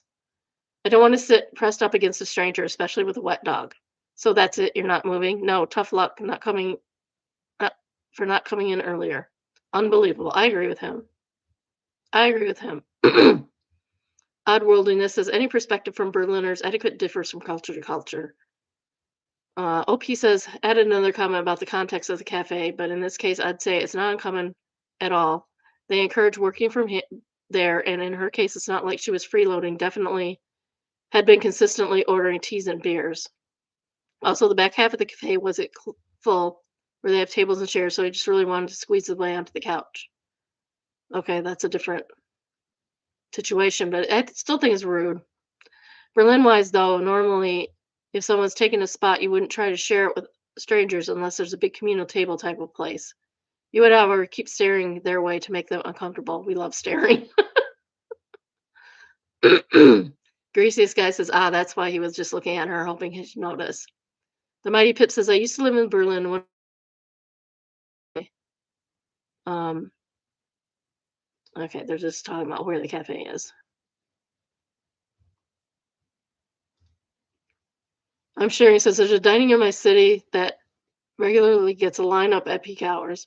The owner would be cooking at the grill, but still managed to clock the lineup without ever turning to check it. Then he'd holler over all the noisy, busy place.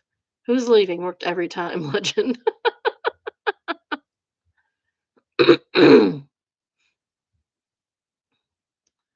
They answer question exactly. The food was awesome, and so we embraced the quirkiness of the owner. One time, Julia Roberts and her kids came to town because her husband was working on a movie there. They all came to this restaurant for breakfast and politely stood in line like everyone else. And the owner did the usual, who's leaving? But the line was quite long. So he told the family to go take a walk in the neighborhood while waiting. Go see Neil Young's house. Neil Young briefly lived there in his teens until he left for California to make it big. It was unclear the owner recognized Julia or not. Probably wouldn't have mattered. Footnote, they did go for a walk waiting for a table. Not sure if they got the who's leaving prompt at any point. So somebody asked about who leaves. Not exactly. When he yells out, custom is that if you're finished eating and just dawdling over your coffee, you down the last cup of coffee and go pay and leave, so that a new group can take your table to be fed. Turnover during peak times helps pay the bills. Slow times he kibitz with the people sitting at the stools, tell stories and chit chat or not. There was a series called Less Than Kind that had a minor character loosely based on the real guy. Sharon says, locate you sat down first fair, but if it's a tiny cafe and every seat matters, taking the dead center spot solo is going to rub people the wrong way. He escalated it for no reason, though. Could have just asked politely. I still think she could have moved. He's not going to touch you, and his dog's not going to be sitting on the couch with you. Next is True Off My Chest. So thankfully, it's a short one. It's entitled, I had to pick up my little sister from school, and my mom said she doesn't know who I was. So my mom is an addict, high out of her mind, and no one else could pick up my little sister, so I had to do it. Okay, you and your little sister both need to be out of this house. My name is not on the pickup sheet, and I never picked her up before. Understandably, they had to confirm who I was. Little sister obviously knew her as my sister, but because she ran up to me saying sissy, but that didn't matter, which is fair. Anyway, they had to call her mom so she could confirm. When my mom answered, she was still high, and she had no idea who I even was. So I was so stressed out, I'm on the verge of tears because now everyone in that room thinks I'm some kind of weirdo trying to kidnap my sister. Luckily, my grandma showed up, who was on the pickup sheet. She was very sick, but she knew it was the only way. Everyone was confused about why her mom didn't say she knew who I was. It was upsetting, and I didn't want to just tell them she's an addict. I'm glad they wanted to make sure little sister was going with a safe person. She's only 6. It was still so stressful, though I'm on the pickup sheet now, at least.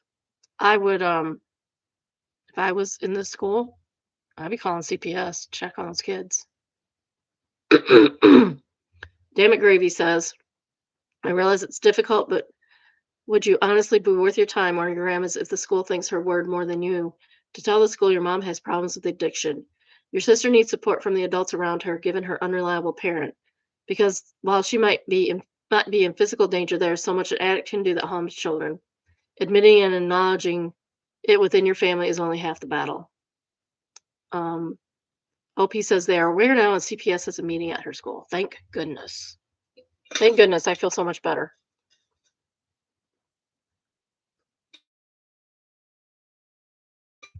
I feel so much better. um, I wonder if there's an update. I would like an update.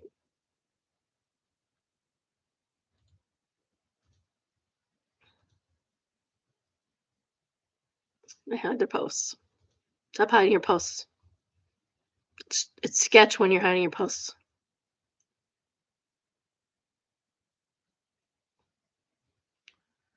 Dubious people pleasers, the second top rated comment. It says, why is your mom on the pickup list? Is the family covering her addiction for fear of CPS? OP says no, CPS has been involved. She went to jail for a bit. And Prudence Rigby says they need to be involved again.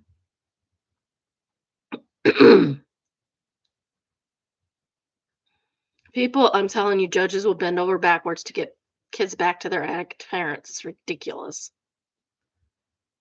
Ridiculous. Next is what do I do? And it is entitled, How Would You React? There's a text. Oh, I have all things on there. It says, okay, babe, I got to start nursing school in September again. They just emailed me. And he answers, why would you do that? You don't even make money. She says, I know, babe, but it's to make money like you have to struggle at first. And he says, I mean, you wouldn't make any money for like another year or two until you graduate. Yeah, that's how school goes. That's how school is. That's how it works. I feel like my boyfriend isn't being supportive. I just got accepted back into a nursing program for the fall, and while I'm incredibly proud of myself, I'm also emotional about the 3-year journey it took to get here. I had to drop out in March 2025. It made me feel like such a failure. I questioned whether all of the clinicals, exams, money, and hard work I'd already put in there for were nothing. If you're into clinicals, you're almost done. I'm also about to turn 30, and it's been hard on my own, feeling behind. Like I don't have a solid career yet, and I'm wondering what I'm doing with my life. Since then, I've worked to get back in, taking prerequisites to raise my GPA and trying to complete physiology and microbiology. I haven't been working full time because I've been focusing on rebuilding academically so I could qualify again. I know nursing school means sacrificing income for a while, but this is an investment in my future. Yeah. It's been a long road in getting to that acceptance email reminded me that a setback isn't the end, it's just part of the progress. What's been the hardest processing, I know I would have been graduating in January 2027 if I hadn't stepped away that last year. That still hurts, but I'm learning that I can't keep playing the what if game. I made the best decision I could at the time, and now I'm choosing to move forward instead of staying stuck in regret. Also, side note, I don't even live with my boyfriend. I moved back to my parents because he whines about me not having money, even though he's financially comfortable and brags all about all the money in his savings. I just feel like a partner should be supportive during the lows and highs less. Jen says he's just a boyfriend, go to school, speak of someone who dropped out for a boyfriend. That guy isn't supportive. Apple Pyeth. Apple Pyth says, OMG, I remember the time I turned down a promotion because of a boyfriend. Ugh, never again. Interesting Cry says, without going into details, I just want to say you have no idea how much your comment helped me in my current situation. Thank you. And then she got 3 awards, and she says the thanks. My hair's Reddit. My hair's Reddit. My hair's Reddit says, this comment makes me so happy. Good luck. Second comment is missing with that nurse money. It's from Feline Riches and Significant Design answers. Oh yeah, nurses make good money. He knows you're outgrowing him. Yeah, that could be true. He could be afraid of the money you're going to make when you finally finish. And your previous classes should transfer over. Make sure you look into that. My son took 8 classes, 8 college level classes in high school. 2 a semester his last 2 years of high school. Um, so he technically went in as a sophomore. He wasn't sure that one of them would even transfer, and it did. So that was really cool. So instead of 7, he went in with 8. um, Maleficent Leak is the third top comment, and she says, apparently long term thinking isn't a thing with this guy, or even like medium term, only the most immediate short term. Chits Enjoyer says, I think he gets it. He just doesn't want her to make any money because he likes the power dynamic being in his favor. OP says he has a lot of money saved and he lords it over her with it. Dizzy Dimensions says, it's also possible that if she was dating him when she was in nursing school previously, he realizes what an unbelievable commitment of time and energy that is. He may be one of those insecure little boys who can't handle not having every minute of her day about him. That's true too. So he could be insecure about not having completed college education and doesn't want her to do so. Or he's just one of those loser men who can't be with a woman who makes more money than he does. Ultimately, no matter the reason, I think she's better off going to nursing school and ditching the guy. It's always better than keep the guy. Always. Always. A guy shouldn't be, it shouldn't even be a question. If the guy isn't 100% supportive, ditch him. Ditch him. Next, we have entitled parents, and he is entitled, my best friend's mom hijacked his entire apartment search, and watched it happen in real time for 4 months. I, 24 male, am posting this because my friend Jake asked me to get outside opinions since he thinks he's too close to the situation to see it clearly. That's good for Jake. Good on Jake. Um, he's realizing things. That's good. That's good things growing. Jake has been trying to move out of his parents' house for almost a year. He's 26 and has a stable job, makes decent money, and has been ready to live alone for a long time. The problem is his mom, who I'll call Diane, who inserted herself into the process so completely that I genuinely started to feel stressed on his behalf just from watching it on the outside. That's when you know it's really bad. That's when you know your friend's in a really bad place. When it's stressing you out and you're not even in it. It started fine. She offered to help him look at listings, which seemed sweet. Then she started contacting landlords directly without telling him. Nah. Showed him 2 viewings he hadn't invited her to because she'd seen the address on his phone, and vetoed 4 different apartments for a reason that had nothing to do with the actual quality of the place. She don't get to veto nothing.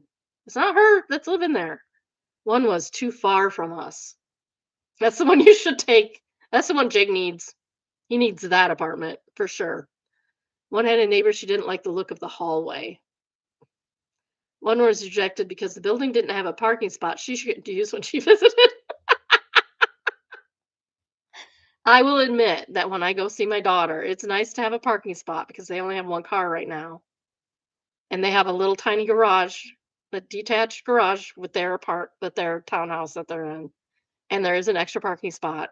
But since they only have the 1 car now, um, there is a convenient spot right in front of their little townhouse that we can visit. If we had to park elsewhere and walk, we would. We have. We would. Well, usually my son comes over here because it's just more convenient for him. But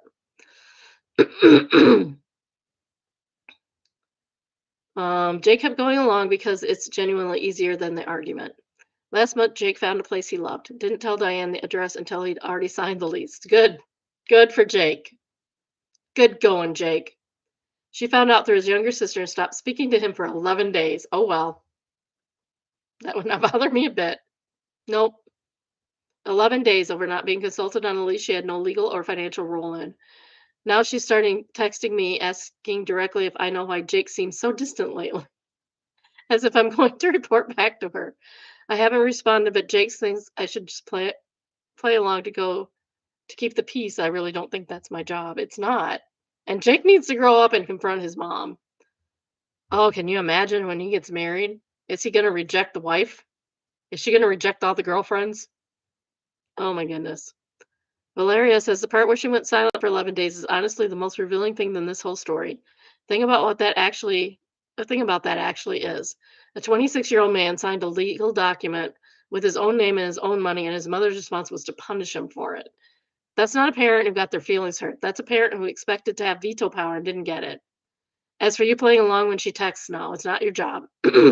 Jake asking you to keep the peace by feeding information to his mom is him outsourcing his own boundary problem to you.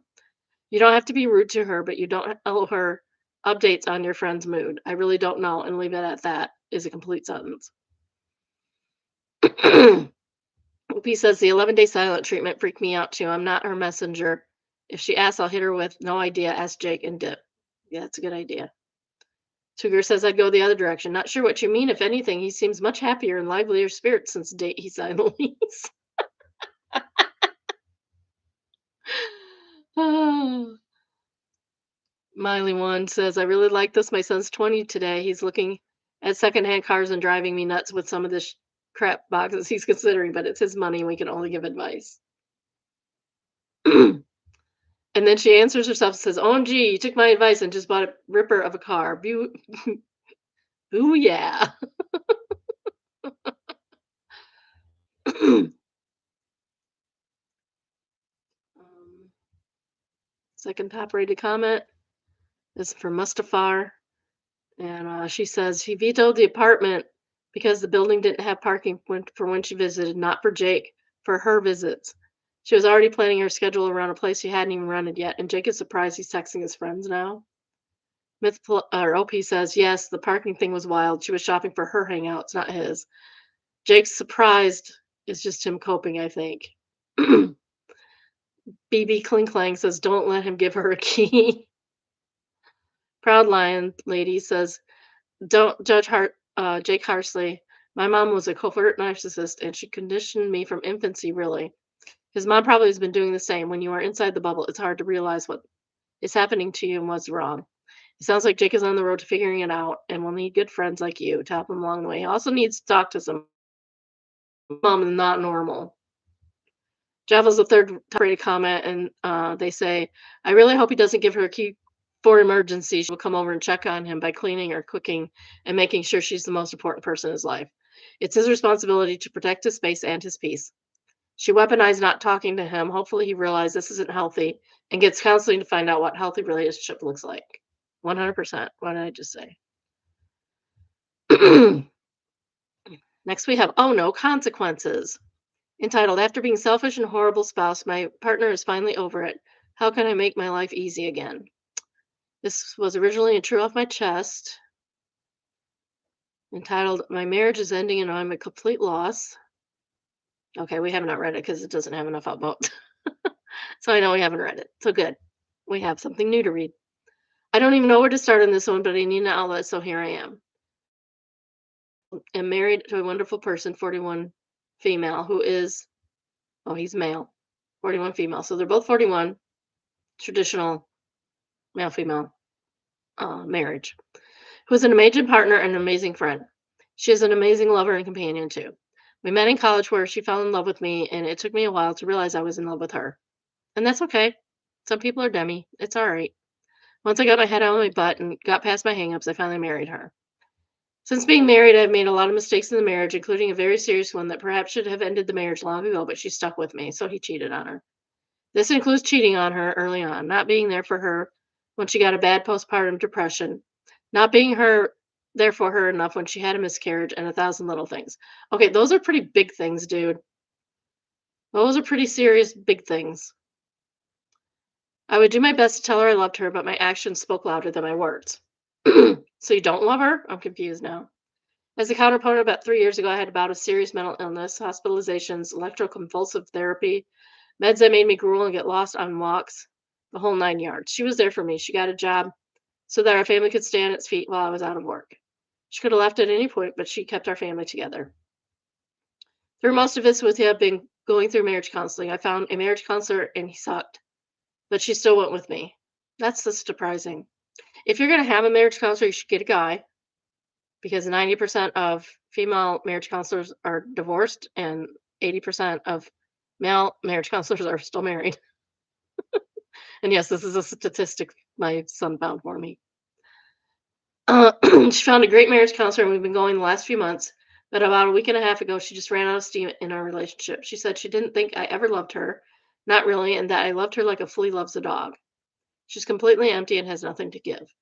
So she doesn't want a divorce, but she doesn't want because she doesn't want to hurt our kids. But she made it clear if I weren't for them, she would be done with me. Not that I blame her. I've cocked up royally.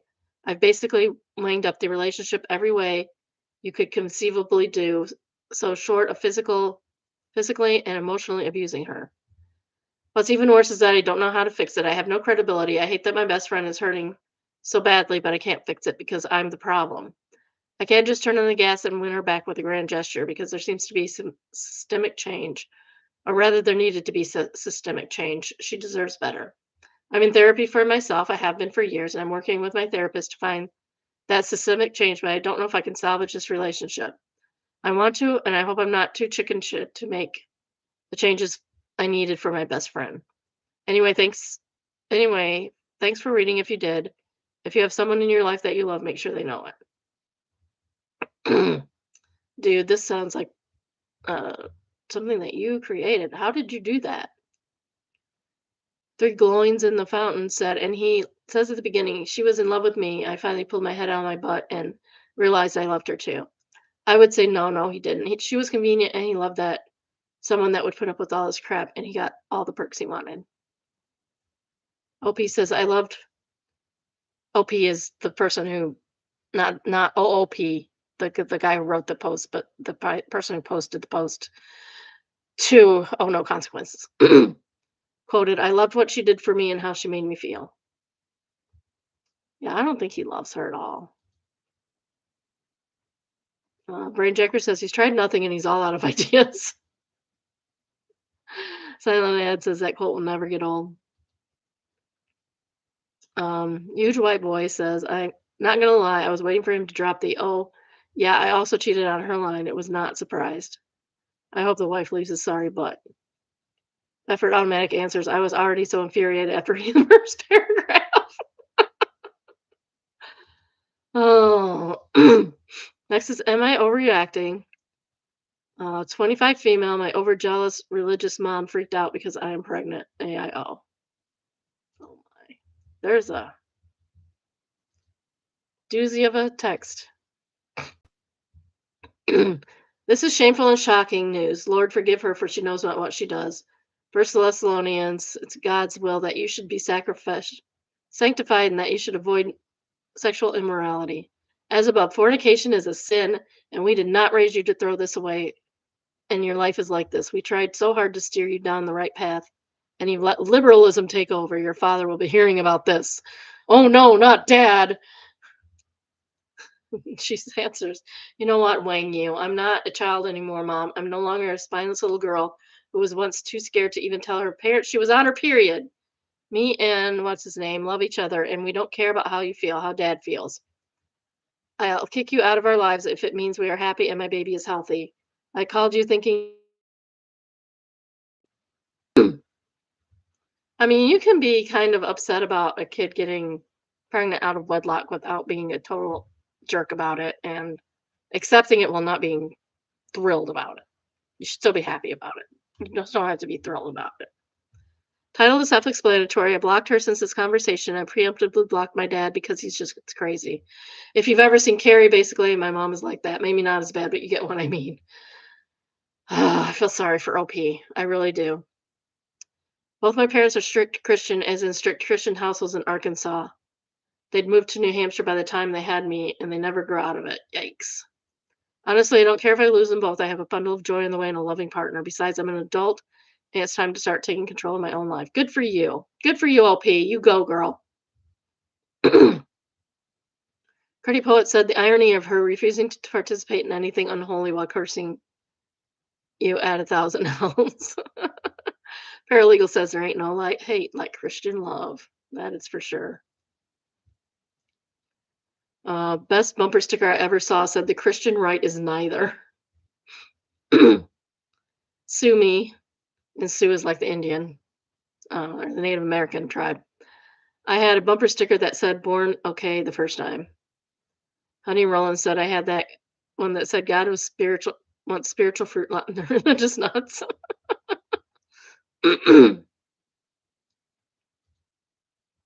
Gentle Flower says, I'm sorry, but I literally laughed out loud at your father will be hearing about this. Are you 12? Will he ground you? Take away your iPad? Notice I laughed at that too. I thought it was funny. I'm sorry. I'm sure this is hard, but even if you expected it on some level, good for you for protecting yourself and your baby and the life you are building now. Definitely NOR. And congrats to you and your guy. Yes, congratulations on your baby. I'm so happy. I hope everything works out for you for the best, even if you have to tell your parents to go wang themselves. A live promise says, yeah, no, my mom used to threaten us with leaving if we said or did something she didn't like. Now, as adults, if we contradict her, she says, I don't want to be here. I'm leave. And I say, go if you want to leave, do it. Baby girl, I'm an adult with a job and a house. I sincerely don't need your emotional blackmail and grow the F up. Interesting try says, my mom used to actually leave for a few days and act like she was never coming back and then eventually would. It destroyed me as a kid, but yes, as an adult, she lost all her power. We're in no contact now because she couldn't deal with the boundaries I put up and no longer had her threat. Sorry, I'm not a scared little kid anymore. Please go ahead and leave. Their top comment is for more necessary. See, I would have told her that I did not know. I didn't know what I was doing, and I had fun doing it. My mom told me I was a sinner because I was having premarital sex, and I told her it wasn't premarital sex if I didn't plan on marrying them. I'm not religious. I'm not my religious mother's favorite child. That's okay. That's okay. Anna Banana Berry says, my trick was getting divorced young, so none of the sex I have is premarital.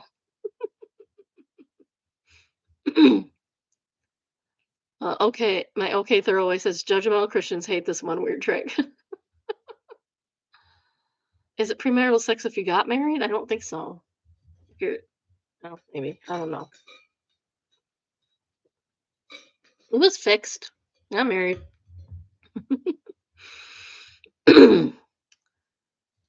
All right. Server Live says, reminder to check your receipts.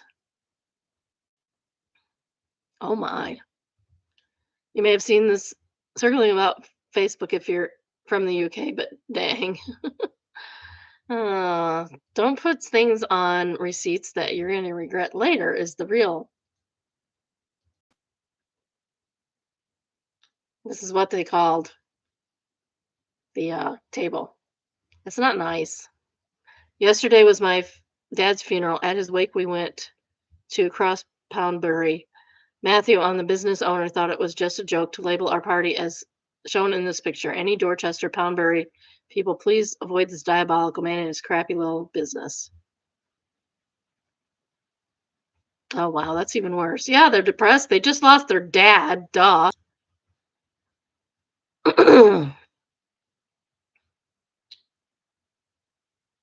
OW, Olive. I get it now.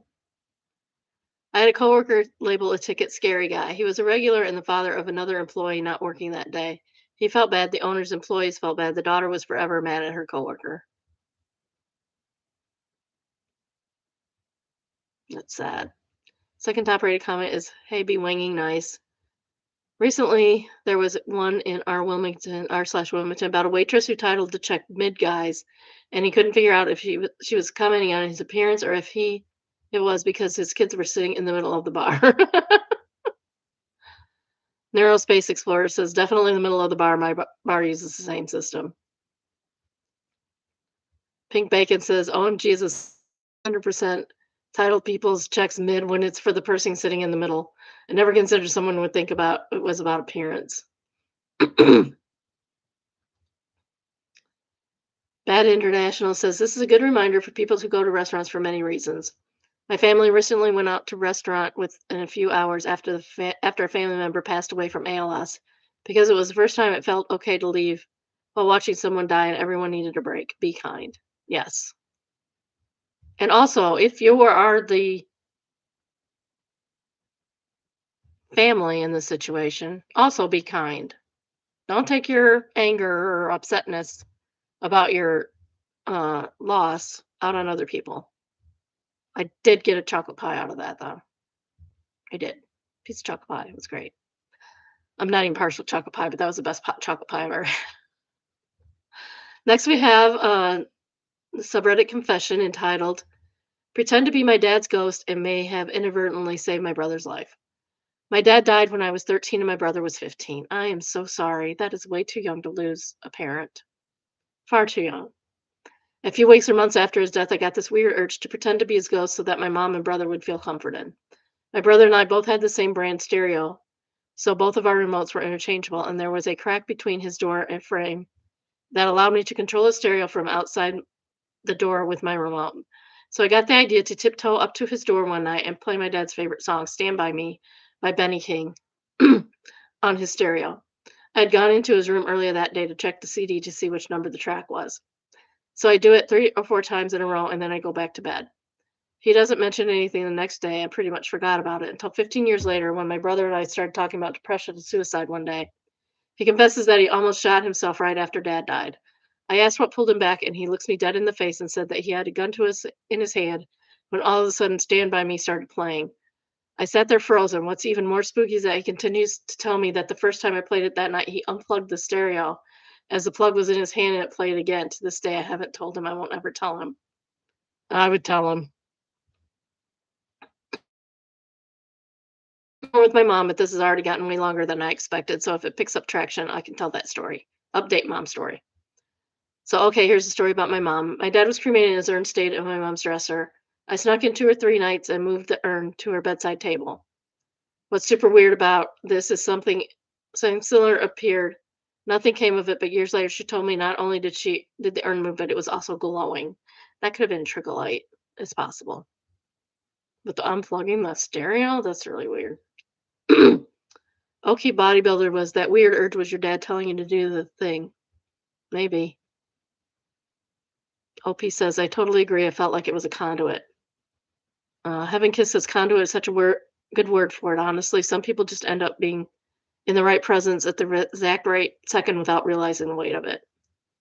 It's really scary. I'm like, my heart's beating. Second top rated comment is the devil's advocate. When I was 17, my dad died. I'm sorry. I'm so sorry. Way too young to lose your dad. For months, I had bad dreams and nightmares and could not sleep properly. Finally, one night, I dreamed I was visited by death. Black clothes scythe, the gra- traditional reaper, and he leaned over me and whispered something in my ear, and I do not know what it was.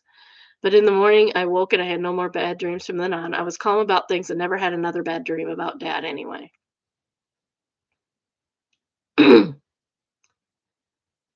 Fatal Paulus Sexy says the Reaper doesn't kill you. He is kind and makes sure no soul walks alone.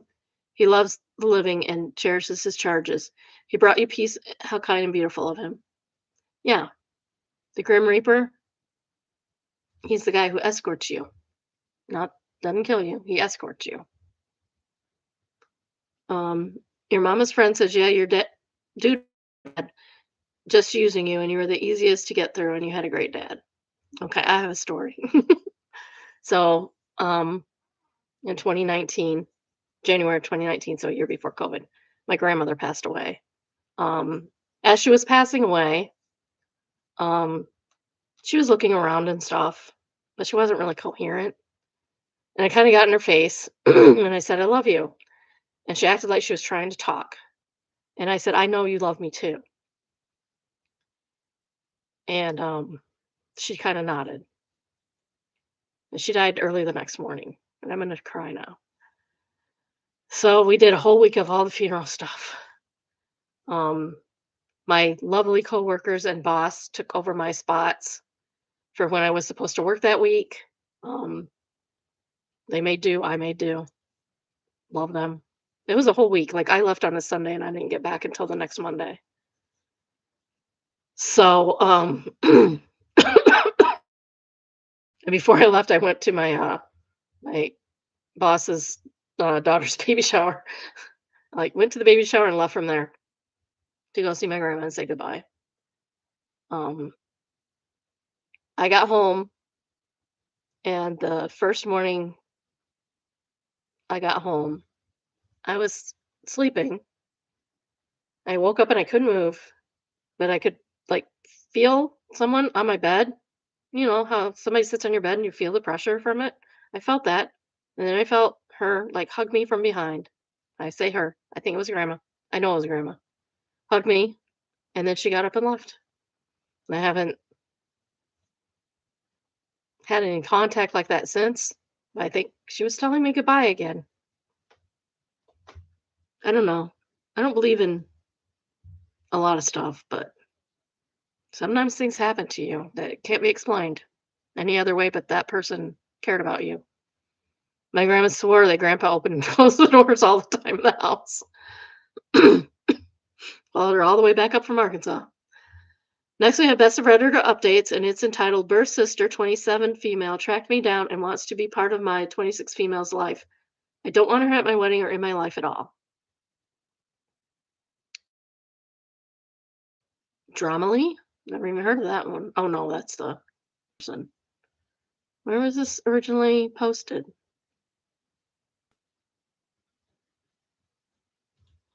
Okay.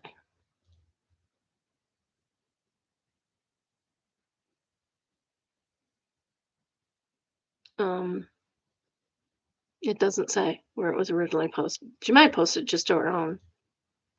Um, you can make posts on your own wall that don't go anywhere. So she might have done that. Here's the issue. I was adopted as a baby. I have no clue what happened to anyone in that family. I have no desire to look into my past. My parents were very open about what happened, abuse and neglect. My mom, 59, and my dad, 63, are wonderful and giving people. I have a sister, Elizabeth, who is my twin. We aren't blood related, but we are the same age and we were both adopted. So we had to bond over that. My daughter has a friend who, um, he and his sister were adopted at different times. And but they're like a week apart in age, so they're basically twins. I met the love of my life, Jake, 30 male, and we have been for years. We are getting married in December, and I've already planned out the guest list. No kids will be there, and I'm super excited. I've never even really had the urge to look for my bio siblings at this point, and that's fine. Like I probably have a sister out there. I don't know. That's the story I was told. Um, I put my DNA out. She can contact me if she wishes. Only got a crappy maggot uh, cousin contact me so far. He was adopted out, and they're like, "No way, yeah, way, DNA doesn't lie." Anyway, I guess at this point, I would really be their true sibling emotionally because we lived different lives. Since I have medical records and grew up without them, I've never felt the need to meet them.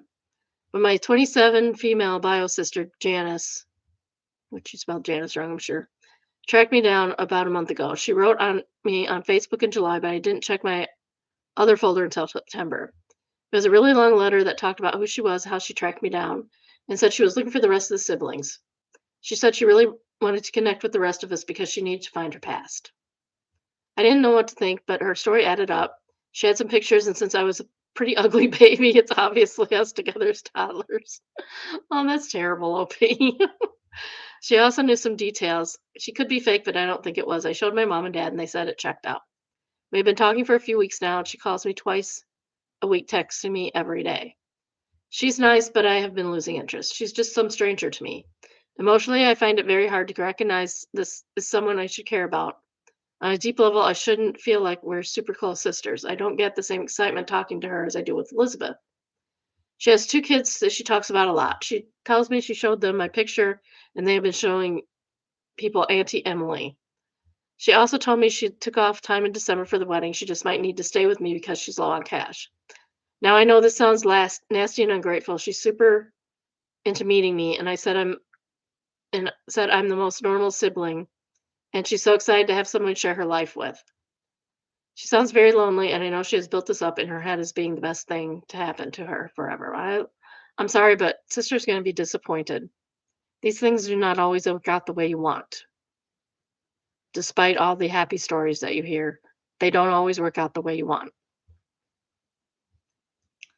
She isn't someone I would have in my life if she didn't have some connection to my past. Every time she talks, she goes on, and I'm just counting down the minutes. I've tried to work out a way to be there for her, but I can't bring myself to truly care. I don't wish her ill, but she's just another stranger to me, and she isn't family emotionally. I know I could try to form a bond at this point. I don't see the point. At 26, I pretty much have established the sort of people I want in my life.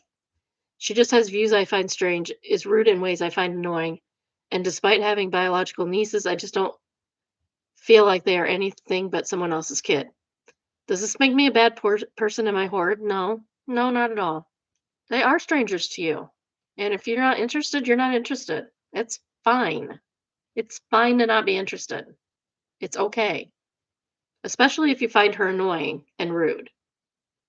I would I would be putting myself at some distance if I found somebody annoying and rude, even if they're related to me and I knew them.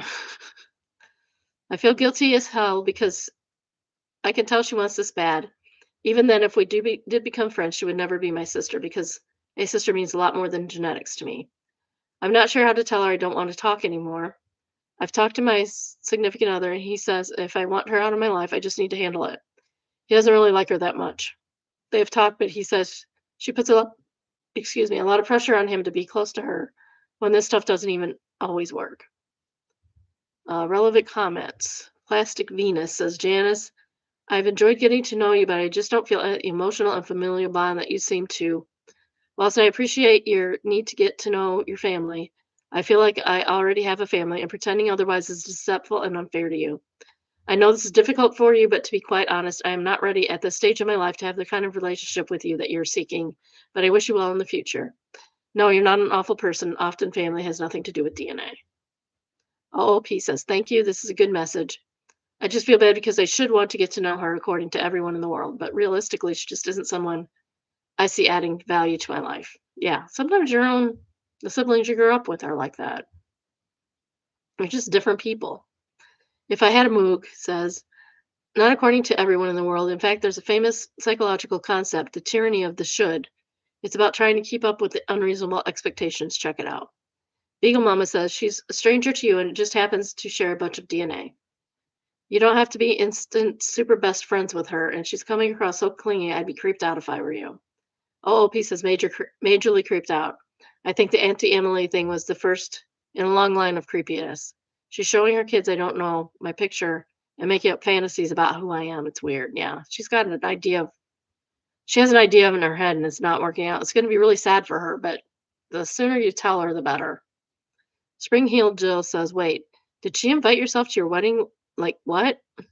Opie says she did invite herself and her two kids to my wedding and to stay with me while I have everything else going on. I'm not sure what she thought she was going to happen.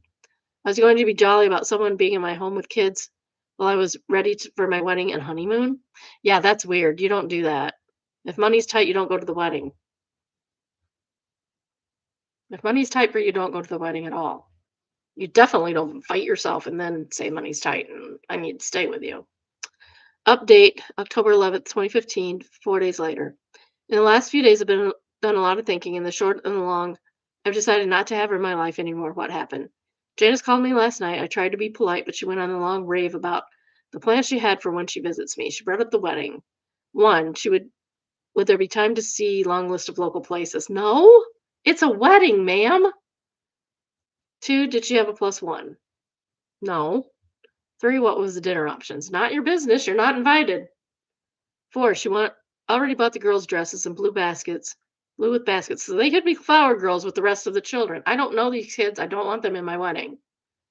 Five, she wanted to see her date and who would watch the girls while we were eating dinner. So you're supposed to set her up with a date too? Six, she was looking forward to meeting our family members in December. Seven, she needed to know what date she should arrive. No day.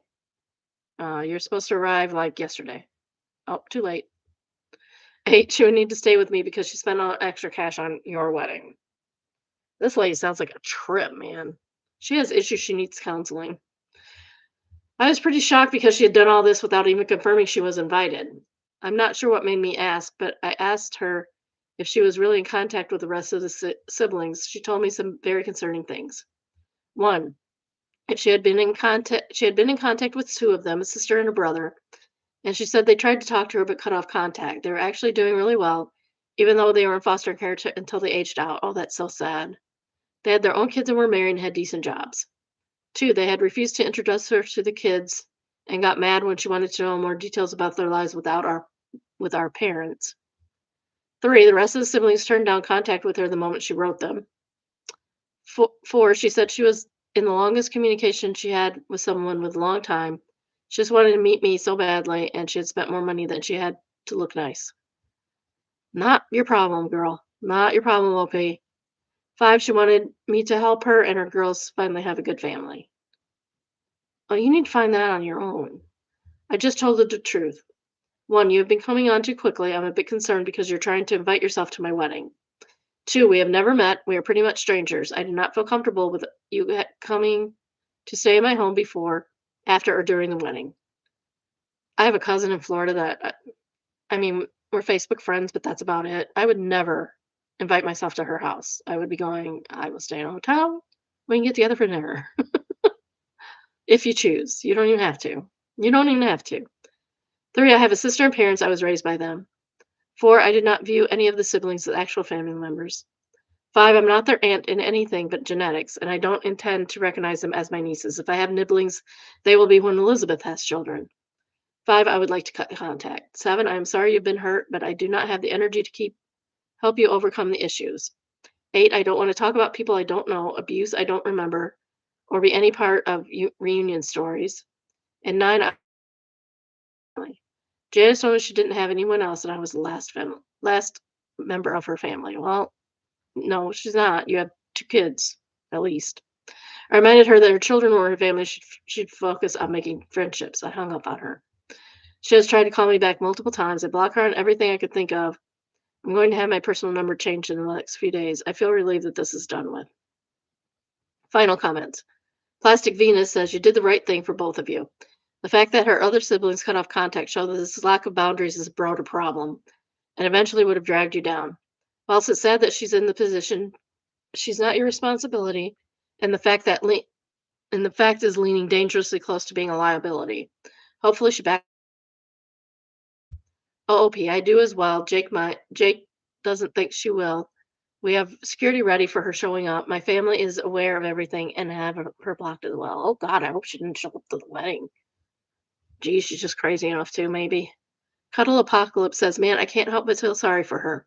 I mean, nobody knows what she might have been through. For all anybody knows, she could have grown up being constantly abused in many ways. How she could be going through that now. It's just desperately looking for some semblance of normal or something to make her happy. I don't blame you for quickly cutting her off, though. Everybody wants their own thing and only be concerned with their own life, and nobody around that could possibly bother their happiness or shake things up. And like a lot of people have said, she could just be an evil person looking to leech off anyone she can get her claws into. You never really know, I guess. I just hope that if this is the case, she finds something in life that will give her what she needs. OOP, I feel for her in some ways, but I'm not willing to be somebody's savior, or more specifically, her savior. What's best for you, your family, and your future. Exactly. Good on you for having the guts to stand up for yourself. OOP, I feel terrible because she sounds really down and out, but if your whole birth family drops contact, that's weird. Someone in that number had to want some family connection, but they all just cut her out. I wonder what she wrote them. I know the older siblings remember more of what happened. I would be horrified if somebody popped up looking for painful answers this far into adulthood. Top comment is from Alterum, and they say, I feel sorry for for sister, but inviting yourself to a wedding of someone you've never actually met is coming on way too strong. Tough situation. And deciding your kids would be her flower girls. Yeah, that's weird. Dark Star says also being housed for free without meeting your host. Sweaty Poetry and says, and spending more than she should have for it. Lola does, and allocated a date if I read that right.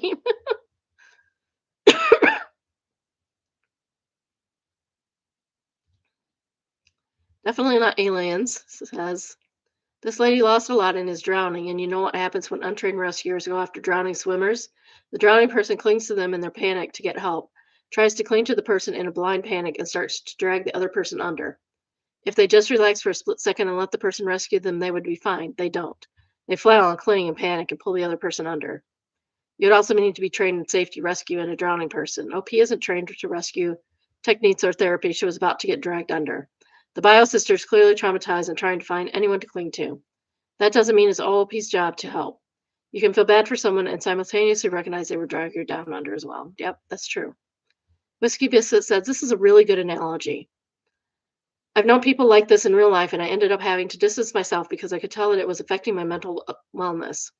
There was once a girl I met in college whom I was friends with briefly. It started normally enough and we'd chat, but she was struggling immensely with her bipolar. I was precariously balancing my depression and school full time. She'd go from normal to calling me screaming and crying. Eventually, I just had to distance myself because it felt like drowning. This all these grudges she held against my extended family, and also to get stories of her and my mother's childhood abuse they suffered. I was half her age and had no idea how to deal with it, so I just stopped talking to her. If I didn't respond soon enough or say enough of enough or right or say of right enough, she started tearing into me and I could feel myself becoming traumatized through someone else's trauma and started having nightmares. Every time she'd contact me, I'd feel myself start panicking. Some of the comics here seem to allude to OP being selfish, but why is it selfish to protect yourself? You can't help others, but you don't have to set yourself on fire to help others help keep others warm. OP's not being selfish at all. She's protecting herself. That's different. Non-specific excuses. I had to do the same. I had a friend after grad school who was suffering from depression. I was too. We bonded, but over time I could feel her depression making mine worse. I had to cut her off to save myself. Strangely, I also had an aunt who held on to grudges.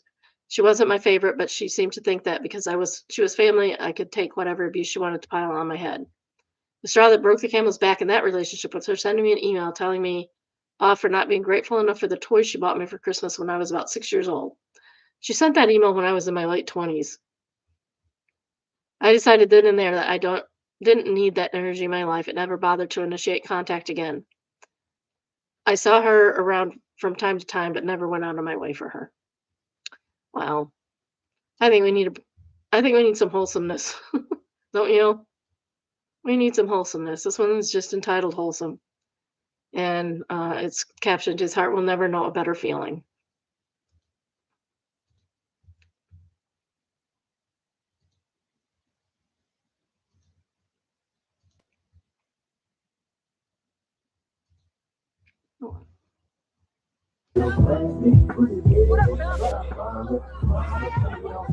She doesn't want either of them. She wants me.